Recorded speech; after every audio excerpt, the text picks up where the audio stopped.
Bueno, hola, buenas tardes. Vale, creo que ya más o menos ha ido entrando todo el mundo.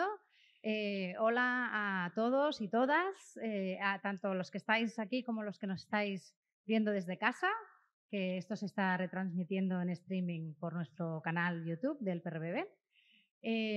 Bueno, bienvenidos y bienvenidas a este último acto de la jornada de puertas abiertas del PRBB, del Parque de Investigación Biomédica de Barcelona, donde estamos hoy.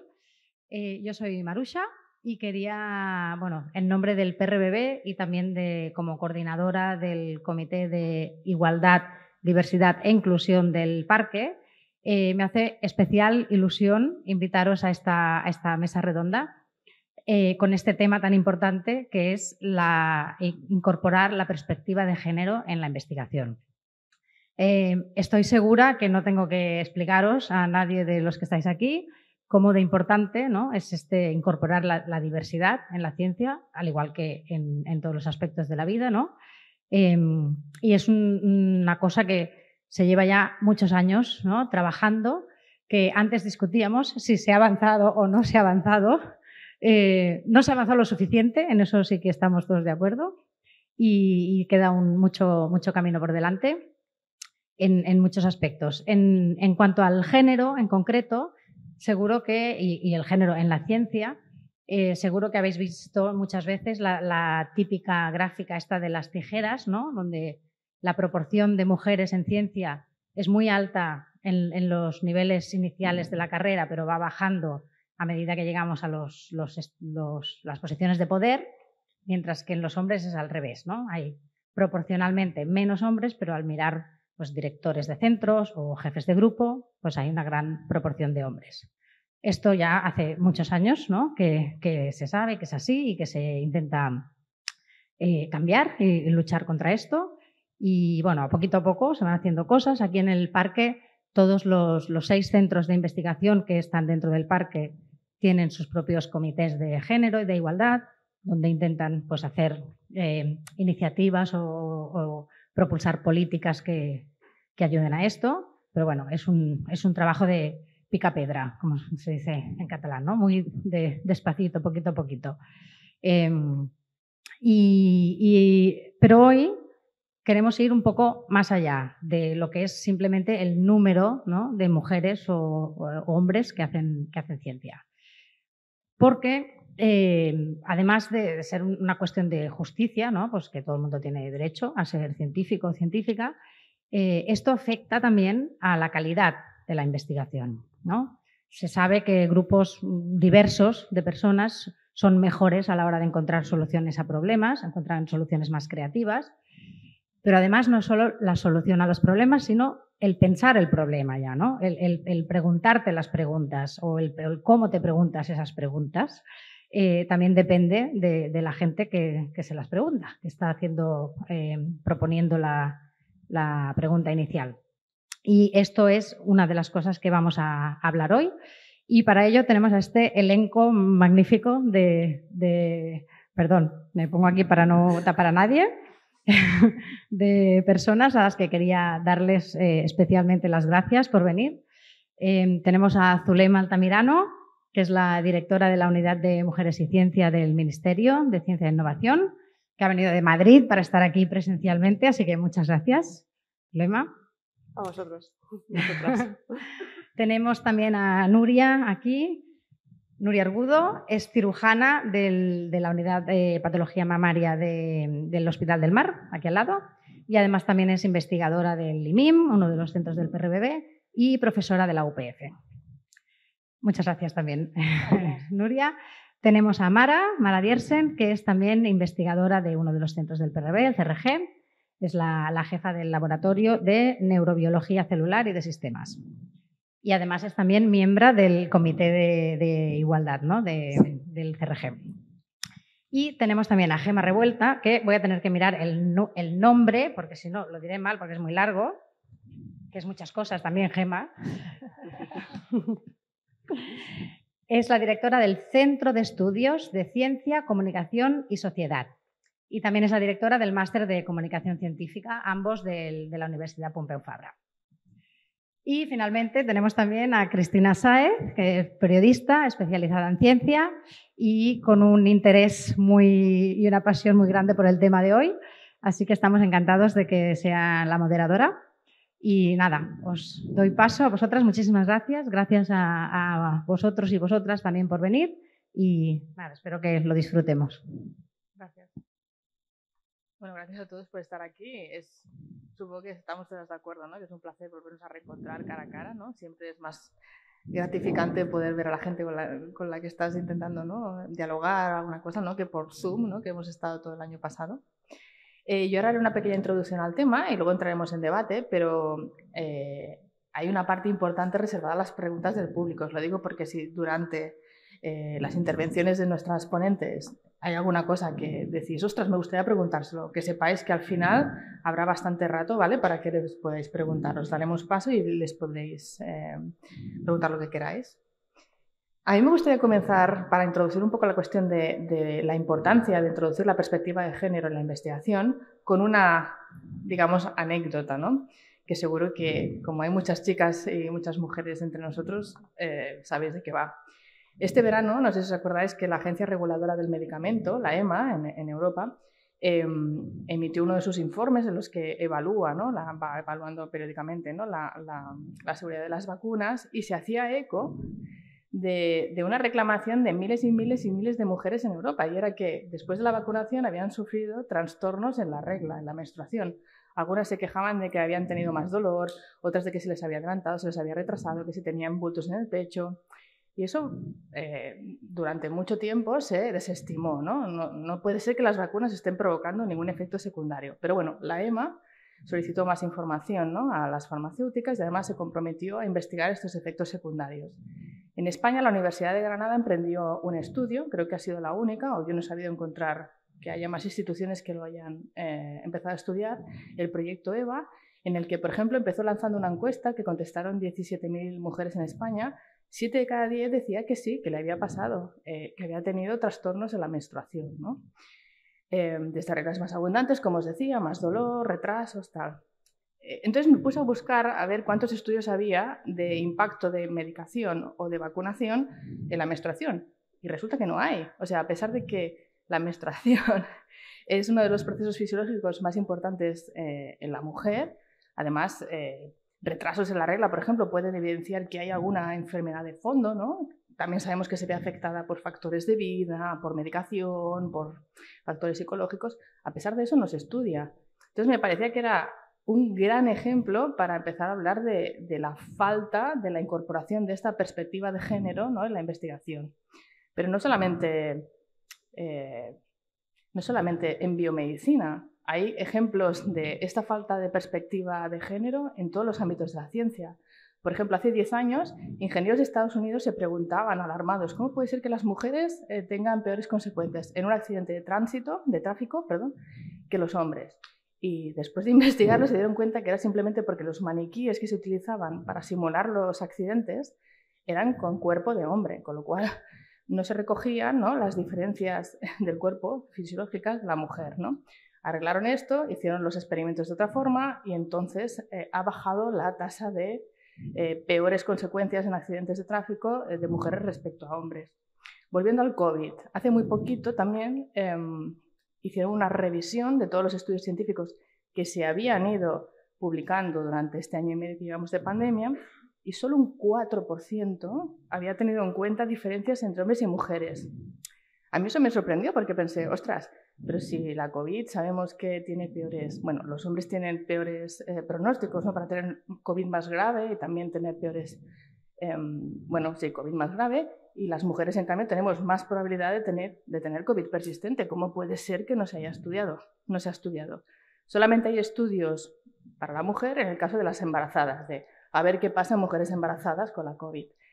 Y luego ya por buscar, porque ahora estamos hablando mucho de hombre y mujer, pero bueno, la riqueza de género y de sexo va más allá. En transgénero hay un solo estudio en un año y medio. O sea, no sabemos ni cómo les afecta. O sea, bueno, todo esto que os digo no es nuevo. O sea, pasa sistemáticamente y normalmente se ha cogido, sobre todo en el ámbito de la biomedicina, al hombre, ¿no?, como ejemplo de cómo funciona nuestra especie. Y eso ha hecho pues, que haya medicamentos que tengan peores efectos secundarios en mujeres o que haya medicamentos que no funcionen igual. Y al revés también, ¿no? Muchas enfermedades que teóricamente se han circuncidado al ámbito de la mujer, que luego en hombres cuesta más de detectar, ¿no? Y de hecho ahora ya entro en el debate porque lo interesante es escucharla a ellas, no a mí. De hecho hay muchos sesgos, ¿no? en las patologías consideradas históricamente de hombre o de mujer, ¿no? Y eso hace que los médicos a veces, cuando las diagnostiquen tarde y con peores consecuencias para la salud. A mí me gustaría que tenemos a Nuria, que es cirujana especialista en mama. ¿Qué pasa con el cáncer de mama en hombres? Sí, pues pasa exactamente esto. O sea, hombres realmente hay menos de un 1% de los cánceres de mama que se diagnostican en hombres, pero se diagnostican más tarde en pacientes más mayores que tardan más en consultar y que por lo tanto tienen peor pronóstico. O sea, hay una mucha menor supervivencia a 5 años en hombres que en mujeres, ¿de acuerdo?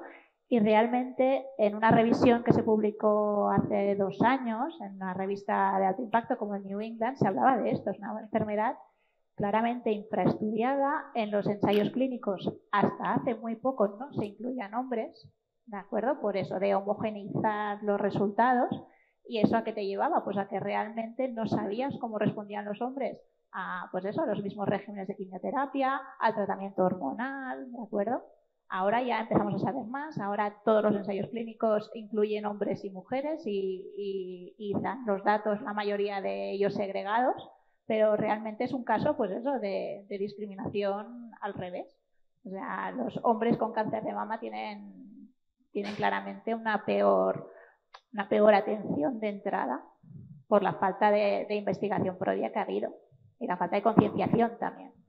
Pero imagino que igual, ya sé que no es de tu ámbito, pero podríamos hablar de lo mismo en fibromialgias, ¿no? Exacto. En osteoporosis, ¿no? En el caso de los hombres. Sí, los hombres están infradiagnosticados de osteoporosis y cuesta más estudiarlos. Fibromialgia, depresión, ¿de acuerdo? Es muy fácil diagnosticar a una mujer de ansiedad o depresión. De hecho, el 85% de ansiolíticos se recetan a mujeres. Yo estoy harta de verlo en historia clínica, o sea, me parece lo más normal del mundo. Síndrome ansioso depresivo en tratamiento médico. Eso está en gran parte de las historias clínicas de las mujeres. En cambio, a los hombres siempre se busca una causa orgánica detrás, cosa que las mujeres muchas veces ya entran a ese cajón desastre y se deja de indagar más cuál puede ser la causa. Y en hombres, pues eso, lupus, enfermedades autoinmunes, osteoporosis, son enfermedades que se asocian más a género femenino y que están infradiagnosticadas y infratratados en hombres. Y en el otro de la balanza, quizá el ejemplo más clásico que más se conoce es el de las cardiopatías, ¿no? Entre mujer y hombre. Sí, se habla mucho del cáncer de mama en mujeres, y es verdad, pero la primera causa de muerte en mujeres en nuestro medio es la enfermedad cardiovascular. Y realmente es eso, una mujer con un infarto tiene más riesgo de morir. ¿Por qué? Porque consultará más tarde, porque ella misma pensará que ese malestar que siente puede ser ansiedad o pueden ser nervios y tardan más en consultar. Eso, hay mujeres que han estado con un infarto un día en su casa esperando que se le pasara. Y es eso, y cuando llegan a urgencias, pues también tiene que convencer al médico de urgencias de que le haga un electro y de que no simplemente tiene un ataque de ansiedad. Los síntomas a veces cambian, hay que educar a las mujeres en auto identificar los síntomas, ¿de acuerdo? Y a los médicos que los atienden de que es algo que se tiene que tener en cuenta también. Sí, porque son diferentes, ¿no? Los síntomas de las cardiopatías entre hombres y mujeres. Sí, o sea, las mujeres tienden a tener más eventos tipo ictus que los hombres, pero las mujeres con infarto suelen manifestar más como un malestar general, un dolor de estómago, síntomas que pueden estar más en relación, pues eso, que se pueden cambiar con ansiedad. En cambio, los hombres son los síntomas típicos de un dolor opresivo que se irradia. Entonces, eso también ocurre en mujeres, pero sí que puede haber una sintomatología un poco más variada. Y eso puede dar lugar a eso, a diagnósticos más tardíos, y a un peor pronóstico. Antes comentábamos, antes de que entrarais, el caso de Olatz Vázquez, la periodista, que me comentabas precisamente esto, ¿no? De que a veces se infravalora, ¿no? Lo que te está diciendo esa paciente en consulta y se dice, bueno, estás nerviosa, tienes ansiedad. Sí, ese caso a mí personalmente me afectó mucho, lo conocí a través de las redes. Y es eso, es una chica de 20 y pocos años que consulta y reconsulta y reconsulta porque se encuentra mal, porque pierde peso, porque no tolera la comida, porque ella nota que algo no va mal. Y tardó 1 año y medio en que alguien le hiciera una endoscopia. Y se ha hablado mucho pues del COVID. Sí, esos 3 meses que se retrasó la prueba por reprogramación, sí, pues que llevaba 1 año intentando convencer a una gran cantidad de médicos en varios hospitales, en varias comunidades autónomas, de que le pasaba algo. Y todo el mundo le decía, tranquila, eres una mujer joven, no te puede pasar nada. Y tenía un cáncer gástrico avanzado. Y ha fallecido hace 1 mes y medio. Eso es un fracaso de nuestra medicina. Y realmente a mí como médico es algo que me ha cambiado mucho y que me ha costado de asumir y que creo que bueno, que tenemos que aprender mucho de casos como este. De que no se tiene que banalizar pues eso, la sintomatología en mujeres, que casi somos nosotras mismas que las minimizamos, y que hay que tenerlo en cuenta y que hay que perseguir pues una patología que puede ser tratada.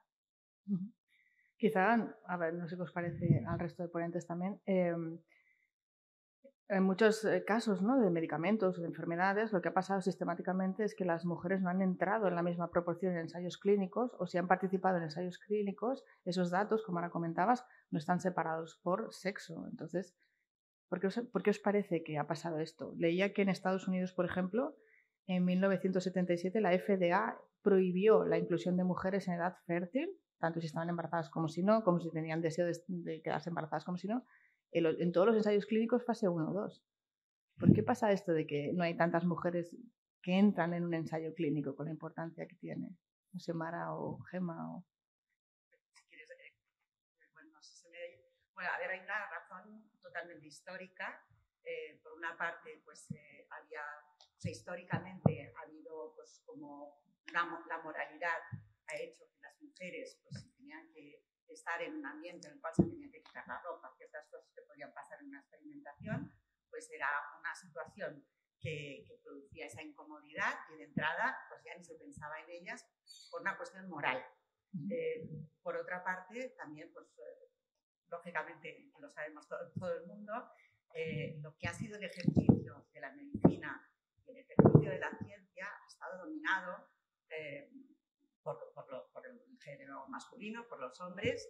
No es que las mujeres, de hecho, en realidad las que sabían de medicina, las que sabían del cuidado de los pacientes y de las que sabían de cómo tratar las heridas eran las mujeres históricamente, ¿no? Pero quien tenía el título y quien podía cobrar por ejercer de médico eran los hombres. Por tanto, al final, pues era pues, de mi comunidad para mi comunidad.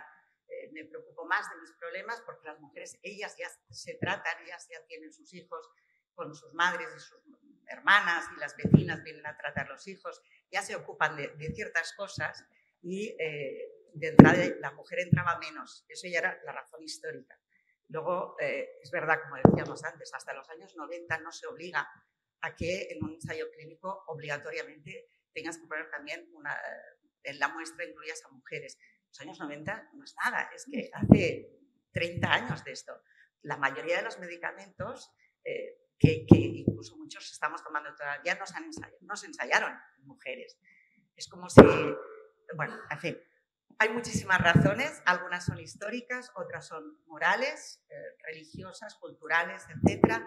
Otras son de prioridades, se han estudiado, clásicamente se ha estudiado antes la anatomía masculina que la femenina. De la anatomía femenina no hemos sabido nada hasta hace muy poco y todavía es bastante desconocida porque no ha sido una prioridad y ahí estamos, ¿no? En tanto en esta parte de conocer como también en el tratamiento. Por ejemplo, en el mundo hay muchos más hombres operados de cataratas que mujeres, porque en muchísimos países que no hay unas condiciones sanitarias elevadas, pues cuando un hombre tiene cataratas y se está quedando ciego, el sistema se puede permitir poderle operar.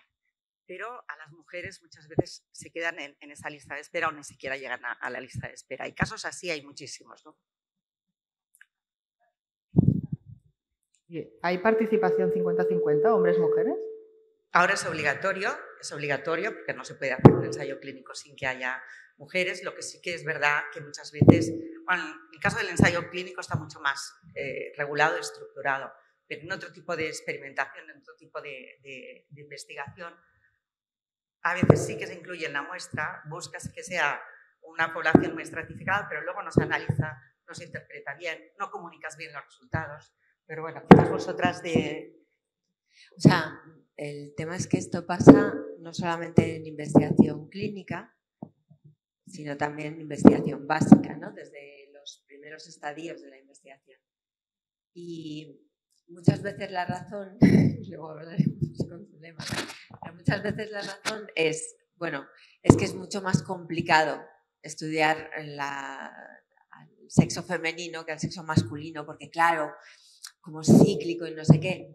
Nosotros hemos hecho el ejercicio en modelos animales de estudiar la variabilidad a nivel de comportamiento, a nivel de estudios moleculares, y son mucho más variables ellos que ellas. O sea, eso es mentira, es una preconcepción, es un sesgo implícito que tenemos. Ah, es que las mujeres son muy complicadas, entonces no las estudiamos. Pues no, son más complicados los tíos. Bueno, pero aparte de eso, ahora estamos fijándonos mucho en biomedicina, pero fíjate que lo mismo pasa en otras áreas, en transporte, en biotecnología, en tecnología en general. La tecnología es la profesión del futuro.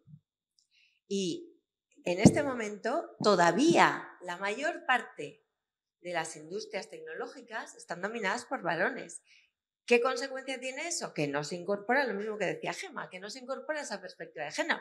Porque incluso aunque tú les digas incorpórala, mira, hay un ejemplo que a mí me hace mucha gracia, que es el de los videojuegos, ¿no? Claro, ¿a qué juegan las niñas? Pues más a los Sims, a cosas de estas, ¿no? ¿A qué juegan los niños? Al Call of Duty y estas historias, ¿no? A la NBA y no sé qué. ¿Qué pasa? Pues que a los que hacen los videojuegos, que además eso tiene una influencia directa en cómo las mujeres interactúan con la tecnología, ¿vale? Pues cuando tú les dices, hazlo, digamos, ciego al género, lo hacen tipo tío.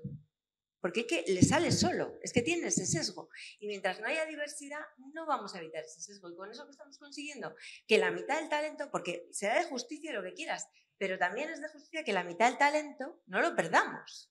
O sea, para mí es que lo que no tiene sentido es que en este momento sigamos teniendo estos sesgos de género cuando tenemos gente de los dos sexos. Es que estamos perdiéndonos la mitad del talento de la población, que no es banal. Y eso tiene una consecuencia directa en cómo se incorpora la perspectiva de género en la investigación. Porque ya te digo, incluso cuando tú quieres hacerlo de forma no sesgada, sin querer, los factores culturales hacen que lo sesgas. Y eso nos pasa también a nosotras, ¿eh? Que conste.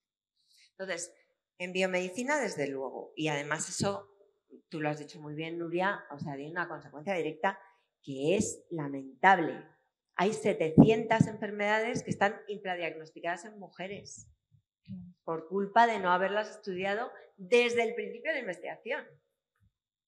Tanto en machos como en hembras, y ahora también otra de las excusas es, bueno, otra de las excusas o de las razones es que como hay tan poca financiación, pues que claro, que tienes que doblar la financiación para poder incorporar los dos sexos, ¿no?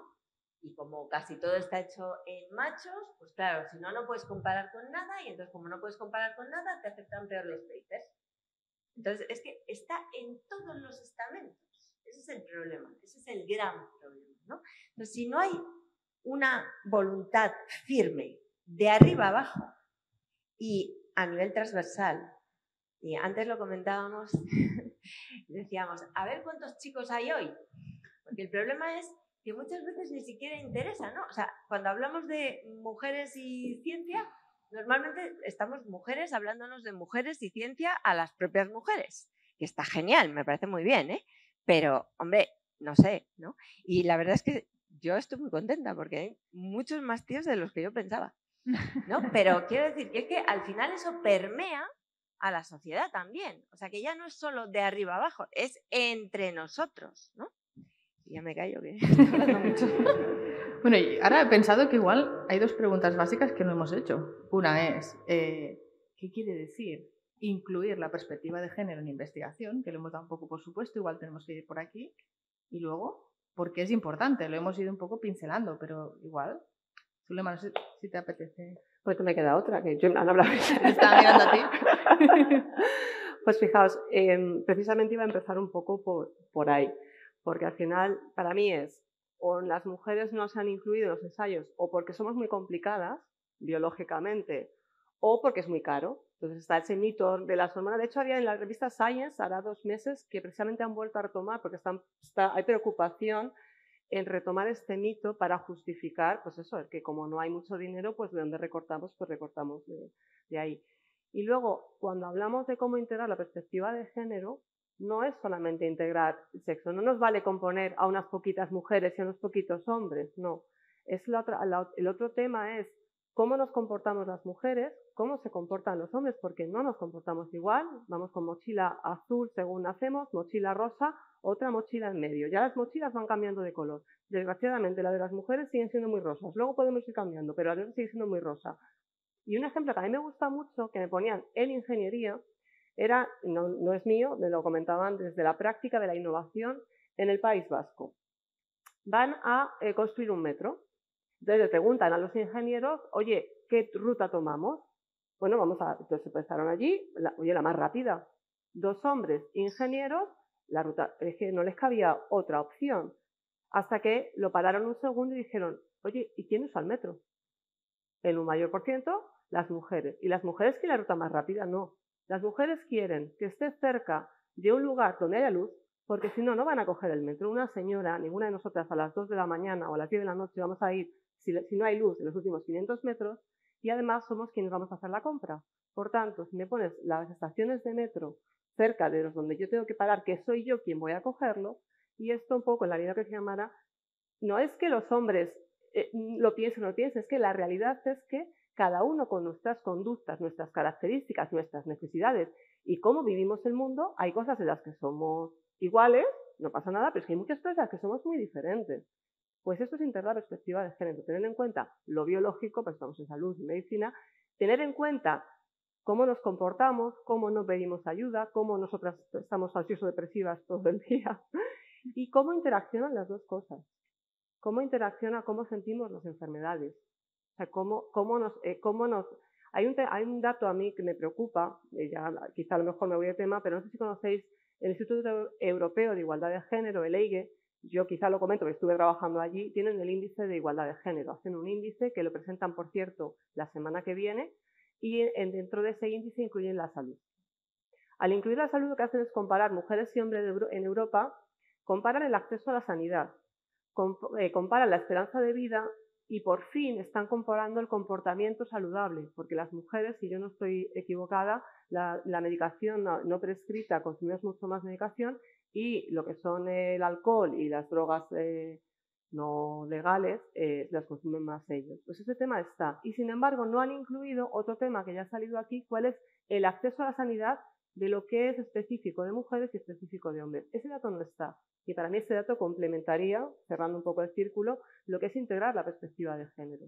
No solamente el sexo, no solamente el biológico, sino también lo social. No sé si me dejo algo. Por ahora. Si no, te preguntaré más. Y aquí no hemos metido lo que decíamos antes, ¿no? Que dentro del sexo y de género hay una enorme variabilidad, ¿no? Hace poco nosotros en el diario nos hacíamos eco de un estudio, creo que era de Science, que decía que las personas transgénero, por ejemplo, tienen una salud horrorosa, básicamente porque, uno, cuando van a la seguridad social me pasa eso, me pasa aquello y tal, infravaloran lo que les pasa, esto debe ser la medicación que te tomas, claro, mentalmente tal, no sé qué, y era uno de los aspectos principales, una mala atención en la seguridad. Y después también que no saben los médicos cómo tratarlos, es como, vale, ¿dónde te pongo? ¿No? Entonces, esta gente no está estudiada y tiene una peor atención, o sea, imagínate. Yo creo que ahí, vamos, si hablamos de medicina personalizada, está haciendo al individuo, está haciendo a la persona. Y ahí es donde uno de los mejores ejemplos cuando hablemos de sesgos inconscientes, ¿no? Entonces, ese sesgo sí que es cierto que cuando estamos trabajando muchas veces hay que formar y hay que sensibilizar en que todos y todas tenemos sesgos. Y este es un ejemplo clarísimo en el que tu opinión se queda en el cajón, lo que tú puedas opinar o lo que tú puedas, y vas a abordar con la voluntad de ayudar y de estudiar este caso. Y si no lo sabes, y si no sabes abordarlo, yo creo que es pues, un poco la línea que decía Nuria, como médico, como médica, esa humildad de decir, mira, pues aquí paro, aquí no lo sé, pero te acompaño, ¿no? Yo creo que es un poco, pero bueno, yo creo que hay una parte de sensibilización en ese sentido todavía camino por recorrer. No, yo quería aportar aquí que hay tan poquita investigación en las identidades transgénero que en el proceso de transición se están administrando hormonas a unas cantidades brutales y no se han hecho experimentos, no se han hecho ensayos clínicos en personas transgénero. O sea, que se están administrando se están administrando hormonas que se han ensayado para uso como anticonceptivo, se han ensayado en mujeres como uso anticonceptivo, etcétera, con una aplicación, con una indicación que no tiene nada que ver y no hay ensayos, hay muy pocos ensayos. Y ahí, ¿qué pasa? Pues que hace falta invertir, determinar que esto es una prioridad, porque realmente es una realidad muy presente y además es un proceso que realmente puede tener consecuencias muy serias y es algo tan grave que no entiendes cómo se puede estar haciendo hoy en día, pues cómo se puede estar hormonando sin haber hecho antes un ensayo clínico. De que aquí estamos en la tormenta perfecta, porque claro, ¿quién toma esas decisiones? ¿Quién está en los decision bodies? Lo hemos dicho antes. O sea, tenemos la pérdida de mujeres que no acaban de llegar a posiciones de liderazgo. Entonces, las decisiones de qué es lo que dónde vamos a invertir, qué es lo que vamos a estudiar, no están ni entre las mujeres, ni entre las personas transgénero, ni entre... O sea, no hay diversidad ahí. Y eso lo sabemos. Entonces, y las pocas mujeres que llegan, y tú lo has mencionado así brevemente antes, adoptan posiciones un poco más masculinas para ser aceptadas. Y eso yo creo que es un error. Porque al final, si tú para poder llegar tienes que ser como un tío, pues al final acabas permeando decisiones de tío. Y yo, mira, yo que estoy en paneles, me doy cuenta de que hay un fenómeno muy curioso. En los paneles, cuando el chair es un hombre, normalmente las decisiones no se toman con criterios tan objetivos, se toman más como, bueno, entonces, ¡pam!, ¿no? Estas decisiones un poco, ¿sabes?, de últimos percepciones subjetivas. Y eso introduce un sesgo de género muy importante. En cambio, cuando la chair del panel es una mujer, normalmente pide más cuentas. Dice, pero vamos a ver, un momento, ¿pero por qué? Vamos a repensar esto, ¿no? Entonces, el problema que tenemos ahí es que si no ayudamos a que haya más diversidad, ya no digo mujeres, digo diversidad. Y no solo diversidad de género, diversidad en los paneles de decisión, en quién toma la decisión de dónde vamos a invertir, es que no vamos a llegar nunca. ¿Por qué? Porque el que decide no va a decidir. Ay, mira, vamos a ver qué pasa con las mujeres o con las personas transgénero. Lo va a decidir por presión popular, por bottom-up, ¿no? Porque la gente dice, oye, ya está bien, ¿no? No dice aquello de que dicen, ¿qué hay de lo mío? Dice, ya está bien. Pero eso solo pasa si hay alguien que escucha arriba. Porque ¿cómo se introduce, vosotras que trabajáis, por ejemplo, ahora justamente, ¿no?, hace poquito, esta semana, la Unidad de Mujeres y Ciencia habéis publicado una guía para los investigadores, ¿no?, para que puedan ver si están incluyendo o no la perspectiva de género y qué consiste, ¿no? ¿Cómo se hace? Es decir, aquí supongo que habrá muchos investigadores, ¿no? Es decir, desde el momento cero, cuando empiezo a pensar en la idea que tengo para hacer una investigación, ¿cómo se puede ser consciente en cada momento de que tienes que incluir la perspectiva de género con toda esta riqueza que estamos comentando?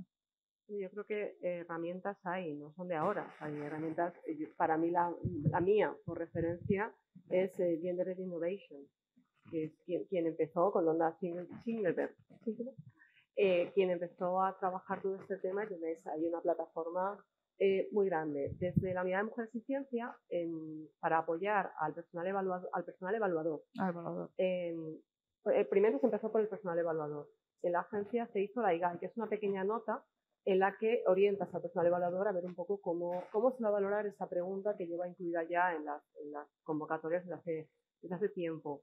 Pero lo que nos hemos encontrado yo en el año y medio que llevo en el puesto es que, por un lado, hace falta formar y capacitar y facilitar la vida al personal evaluador y, por otro lado, formar, sensibilizar y capacitar a quien está en esa investigación. En primer lugar, lo que yo me he encontrado, y yo os digo de primera mano, cuando he formado en esto es, ¿pero en serio? ¿Pero tan importante es? ¿Pero esto no es más burocracia? Entonces, claro, ahí yo me recuerdo que fueron 3-4 horas de formación. Tienes que hacerlo rápido para no quitaros tiempo, porque hay que estar, ¿no? Tienes que investigar mucho. Y de las 3 horas de las 4 horas me tiré 3 sensibilizando. Que luego al final, los pasos a seguir los vi súper rápido, porque dije, madre mía, y todavía hubo uno que me dijo al final, y yo se lo agradecí, pues no sé yo, ¿eh? Bueno, pues venga, tú quédate y te doy otras 3 horas. Pero es verdad que, claro, yo me di cuenta, un poco como reflexión, que creo que es muy importante en explicar por qué esto es excelencia para la ciencia. ¿Y por qué?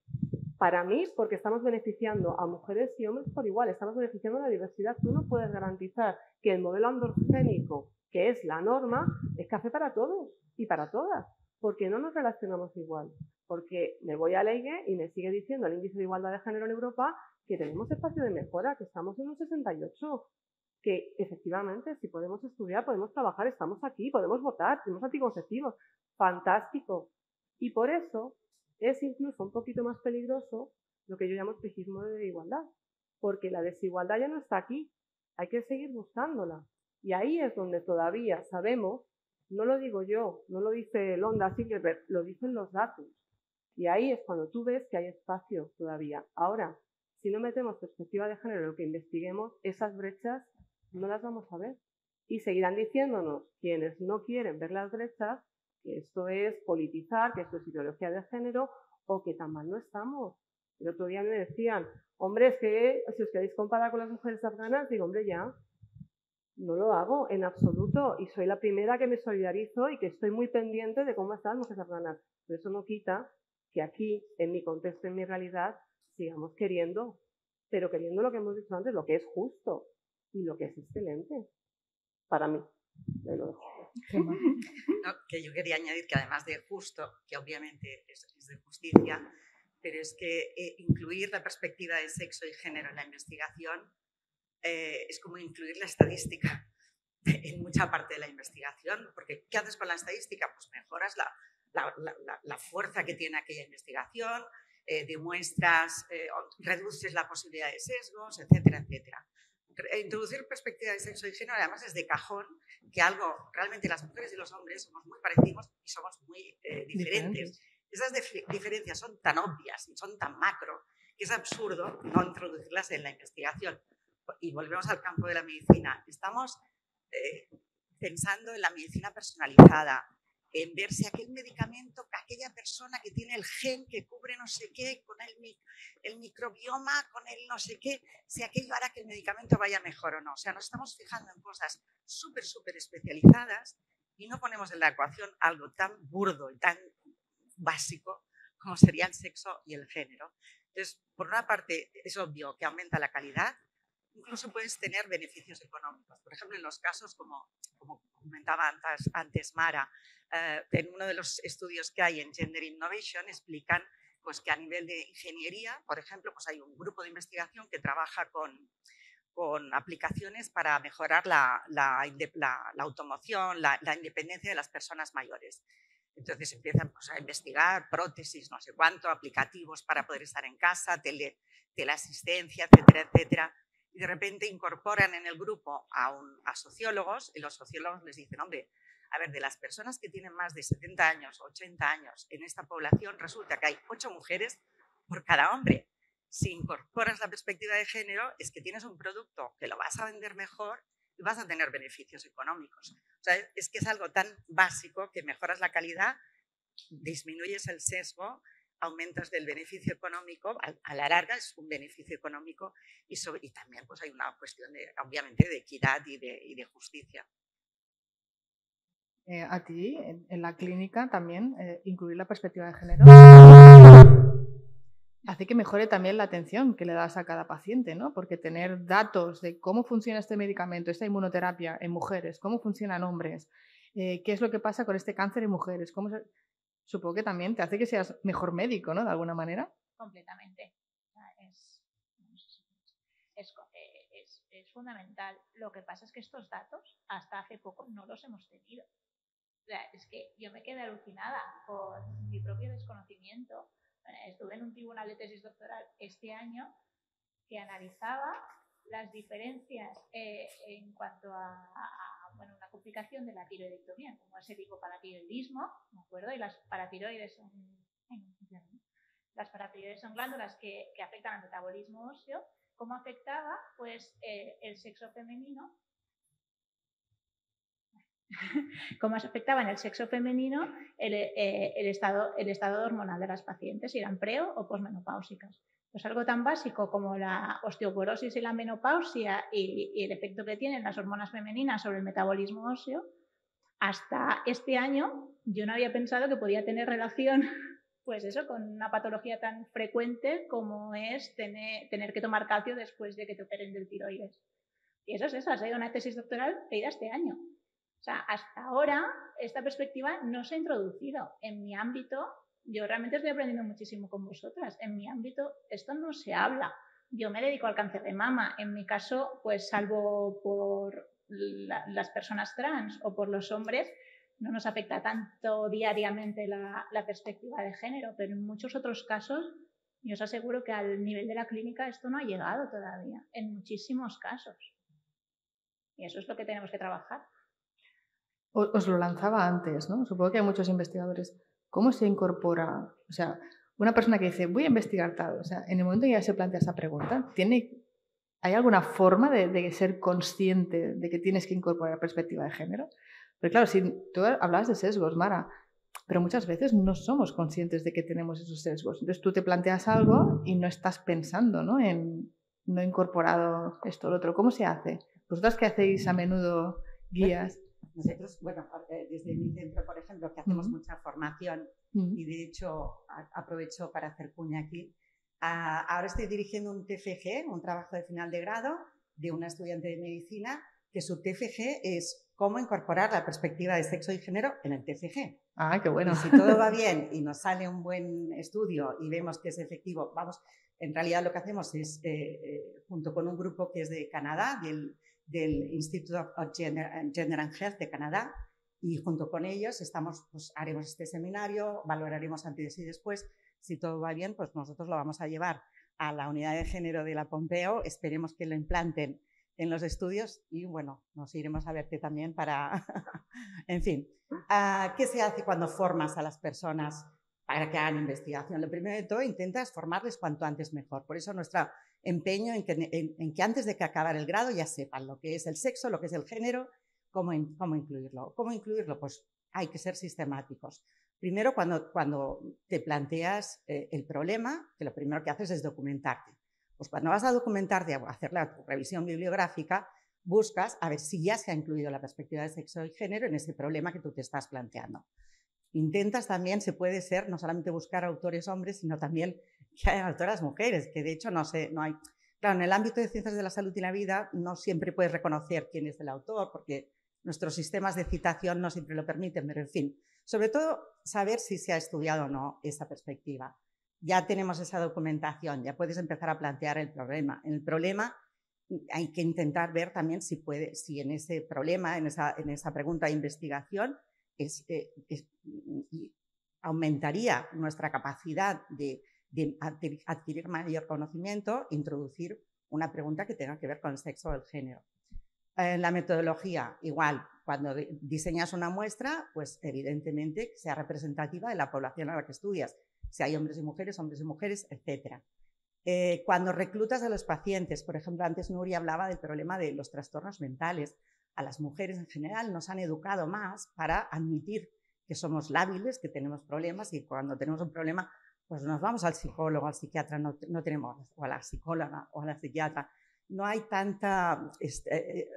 el concepto de feminidad nos incluye el hecho de que podemos decir que somos débiles. El concepto de masculinidad hace que los hombres con mucha menos frecuencia van a acudir a decir que tienen que están tristes o que tienen un problema de depresión, etc. Por tanto, si tú quieres reclutar pacientes para un estudio de trastorno mental o de depresión, te cuesta mucho más reclutar hombres. Así que tienes que cambiar las frases, tienes que cambiar la manera en la cual abordas a los pacientes para que incluirlos en tus ensayos clínicos, etc. Bueno, ya tenemos a los pacientes, ya tenemos la muestra, y no solamente con personas, sino con animales, ¿no? Cada vez más en las revistas científicas te dicen que si has puesto ratas macho, ratas hembra, y si no han puesto hembra, ¿por qué no las has puesto? Porque ya se considera que es un criterio de calidad. Analizas, bueno, la metodología, cada uno de esos pasos vas introduciendo, tú te planteas si el sexo y el género, algunas de las variables relacionadas con sexo, relacionadas con género, pueden mejorar tu investigación o te pueden dar perspectivas que no tenías, pueden aumentar tu conocimiento, y así hasta el final, hasta quién firma la autoría de aquellos papers, quién los revisa, quién va a los medios de comunicación y sale en la entrevista cuando viene Cristina, ¿no? En fin, todo el proceso de la investigación, desde la documentación hasta la comunicación pública. Mara, ¿esto lo hacéis en tu laboratorio? Sí, lo hacemos. Lo que pasa es que, a ver, también parece muy fácil, pero luego hay que profundizar un poco. Quiero decir, sabemos que hay muchas variables que tienen relación con el sexo que influyen. Nosotros estudiamos la memoria y el aprendizaje y, por ejemplo, el momento del ciclo estral influye. Entonces tienes que controlarlo. No es que no se pueda hacer, o sea, bastante fácil, porque además normalmente en modelos animales están sincronizadas las hembras, pero tienes que controlar eso. Luego, en los machos también pasa y nadie lo controla, quién es dominante y subdominante, porque hay una jerarquía, ¿no? Entonces el macho alfa hace distintas las tareas que el que es subdominante y le están dando caña todo el día. O sea que, quiero decir, todas esas cosas hay que tenerlas en cuenta, pero lo curioso es que hasta ahora no se había tenido en cuenta ni en machos ni en hembras, y yo hablo de modelos animales, pero podemos hablar de cultivos celulares, podemos hablar de lo que sea. Y estamos hablando de biomedicina, pero podríamos hablar de ingeniería, podríamos, como has dicho tú, Zulema, o de lo que sea. ¿Qué pasa? Que si tú no tienes en cuenta esos factores, por ejemplo, nosotros vimos que hay diferencias de aprendizaje clarísimas en los machos dependiendo de su jerarquía social. Clarísimas. Y eso nunca se tiene en cuenta. Y luego dices, uy, es que son muy variables, tengo un grupo muy variable. No, claro, pero eso tiene una razón. Y por eso yo decía antes que de hecho hay más variabilidad. O sea que al final el tema, por ejemplo, económico, a lo mejor gastarías menos dinero si trabajaras solo con hembras, que tampoco lo debes hacer, pero porque reducirías la variabilidad. Con lo cual, el número de ratones que necesitarías para tener un efecto significativo sería menor. Pero estas cosas realmente yo creo, y tú lo has dicho muy bien, Gemma, que hay que formar a la gente. Y hay que formarla desde el principio. Desde el principio. Nosotros ahora hace muy poquito hemos hecho una serie de charlas desde la Comisión de Género del CRG, pues precisamente del Centro de Regulación Genómica, precisamente para enseñar cómo se incorpora la perspectiva de género basado en Gender Innovations y en datos de la literatura y en nuestra propia experiencia a distintos niveles. Y hemos hablado de modelos animales y celulares, hemos hablado de estudios humanos, hemos hablado de bioinformática, hemos hablado de modelización, hemos hablado de todos los ámbitos que se tocan ahí en el CRG, ¿no? Pero yo creo que lo que ha dicho Gemma es fundamental y lo que espero que diga ahora Zulema también. Es decir, hay que formar y luego hay que dar herramientas, hay que ponernos lo fácil. Y yo siento decirlo, tú decías antes, Zulema, que la gente te decía, ay, pero ¿y esto por qué? Y yo eso como evaluadora lo veo. O sea, cuando dices, ¿cómo incorporas la perspectiva de género? La gente pone unas tonterías que dices, no, pues yo tengo en cuenta que tengo tanto estudiantes femeninos como masculinos. Dice que no, que cómo la incorporas en la investigación. Es que no saben ni lo que les estás preguntando. Y estamos todavía así, porque de hecho, mira, hace muy poquito, un par de semanas, estaba haciendo evaluaciones y en la perspectiva de género creo que había un proyecto de 12 que decía algo un poco coherente respecto a cómo la incorporaba, pero todos los demás era como que habían copiado y pegado, ¿no? Cualquier cosa que habían encontrado yo que sé en dónde, pero que se notaba que no tenían ni idea de qué les estabas preguntando, ¿no? Y fíjate que hace años que lo hacemos, pero yo creo que todavía hace falta mucha formación, realmente. Yo voy a ponerle un toque positivo. Dale. Que sepáis que biomedicina es el área donde más se están presentando proyectos a la agencia con perspectiva de género. Tampoco mucho, pero donde más se están presentando. En la agencia, yo os hablo de los datos de científicas en cifras que hemos presentado este año. En la convocatoria de proyectos de I+D+I son como 7.000 los que se presentan. De ahí, 2.700 se ha contestado sí. Así se integra en el proyecto la perspectiva de género, lo cual, ya habéis escuchado a Mara, pues ni el personal investigador sabe realmente muy bien todavía, a lo mejor quien ha recibido formación un poquito más, qué poner en esa casilla, avancemos ahí en formarles y demás, ni el personal evaluador que lo va a evaluar, que lo lee, sabe muy bien porque es especialista en A y no siempre en género, ¿no? Entonces yo creo que hay que trabajar en las dos cosas. Pero bueno, a lo que iba, de esas 2.777 solicitudes, que luego han sido 1.120 proyectos concedidos, el área donde más se han presentado, tanto solicitudes como concedidos, ha sido biomedicina, lo cual es una alegría. ¿Puedo hacerte una pregunta? ¿Y si no la incorporan, qué consecuencias tiene eso? Porque si no tiene consecuencias... Claro, ahí vamos a lo que publicaba Londa Singerberg en julio, un análisis precisamente que yo me lo leía sobre la realidad de integrar la perspectiva de sexo y género en biomedicina. Cuando yo me he leído el artículo no habla solo de biomedicina, habla en general, ¿no?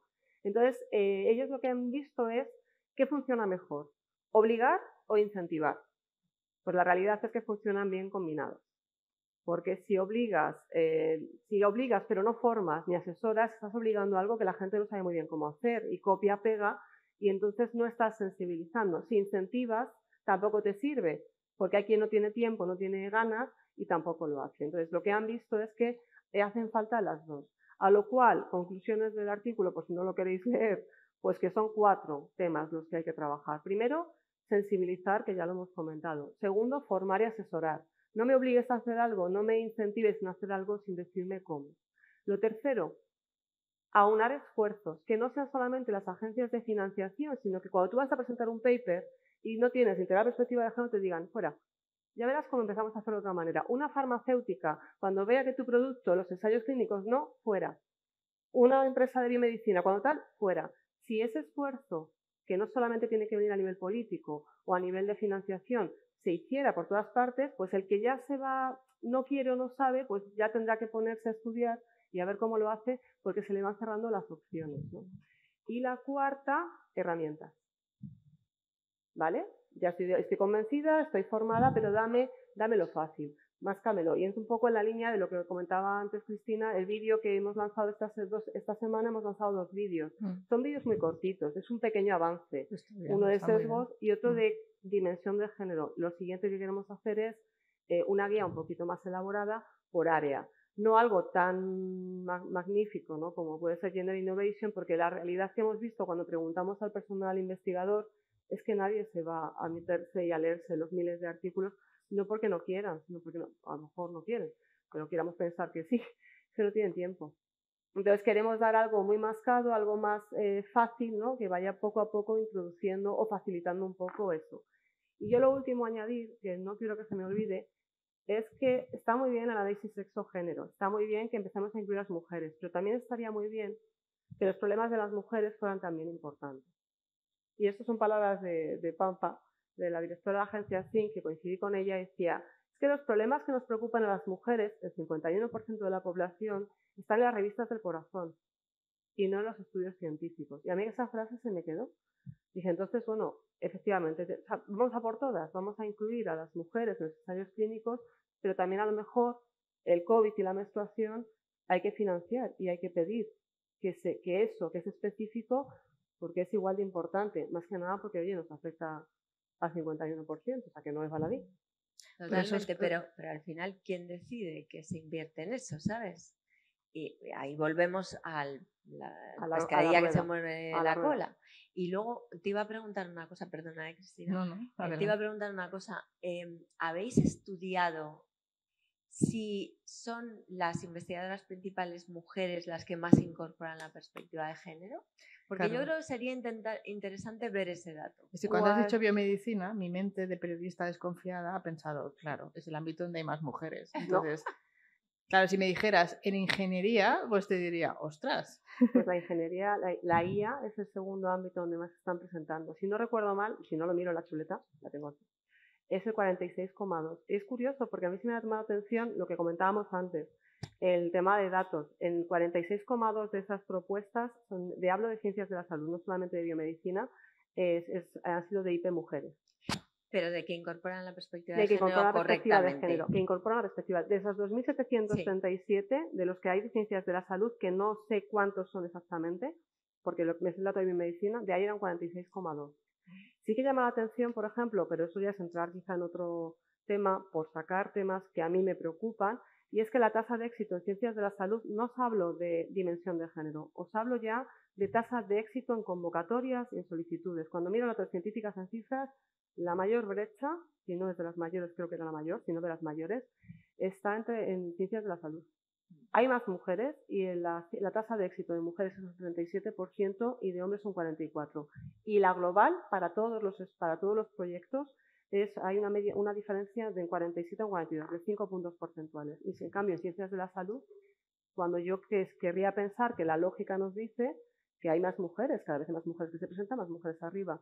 A mí, claro, en científicas en cifras vemos los qués, ¿no?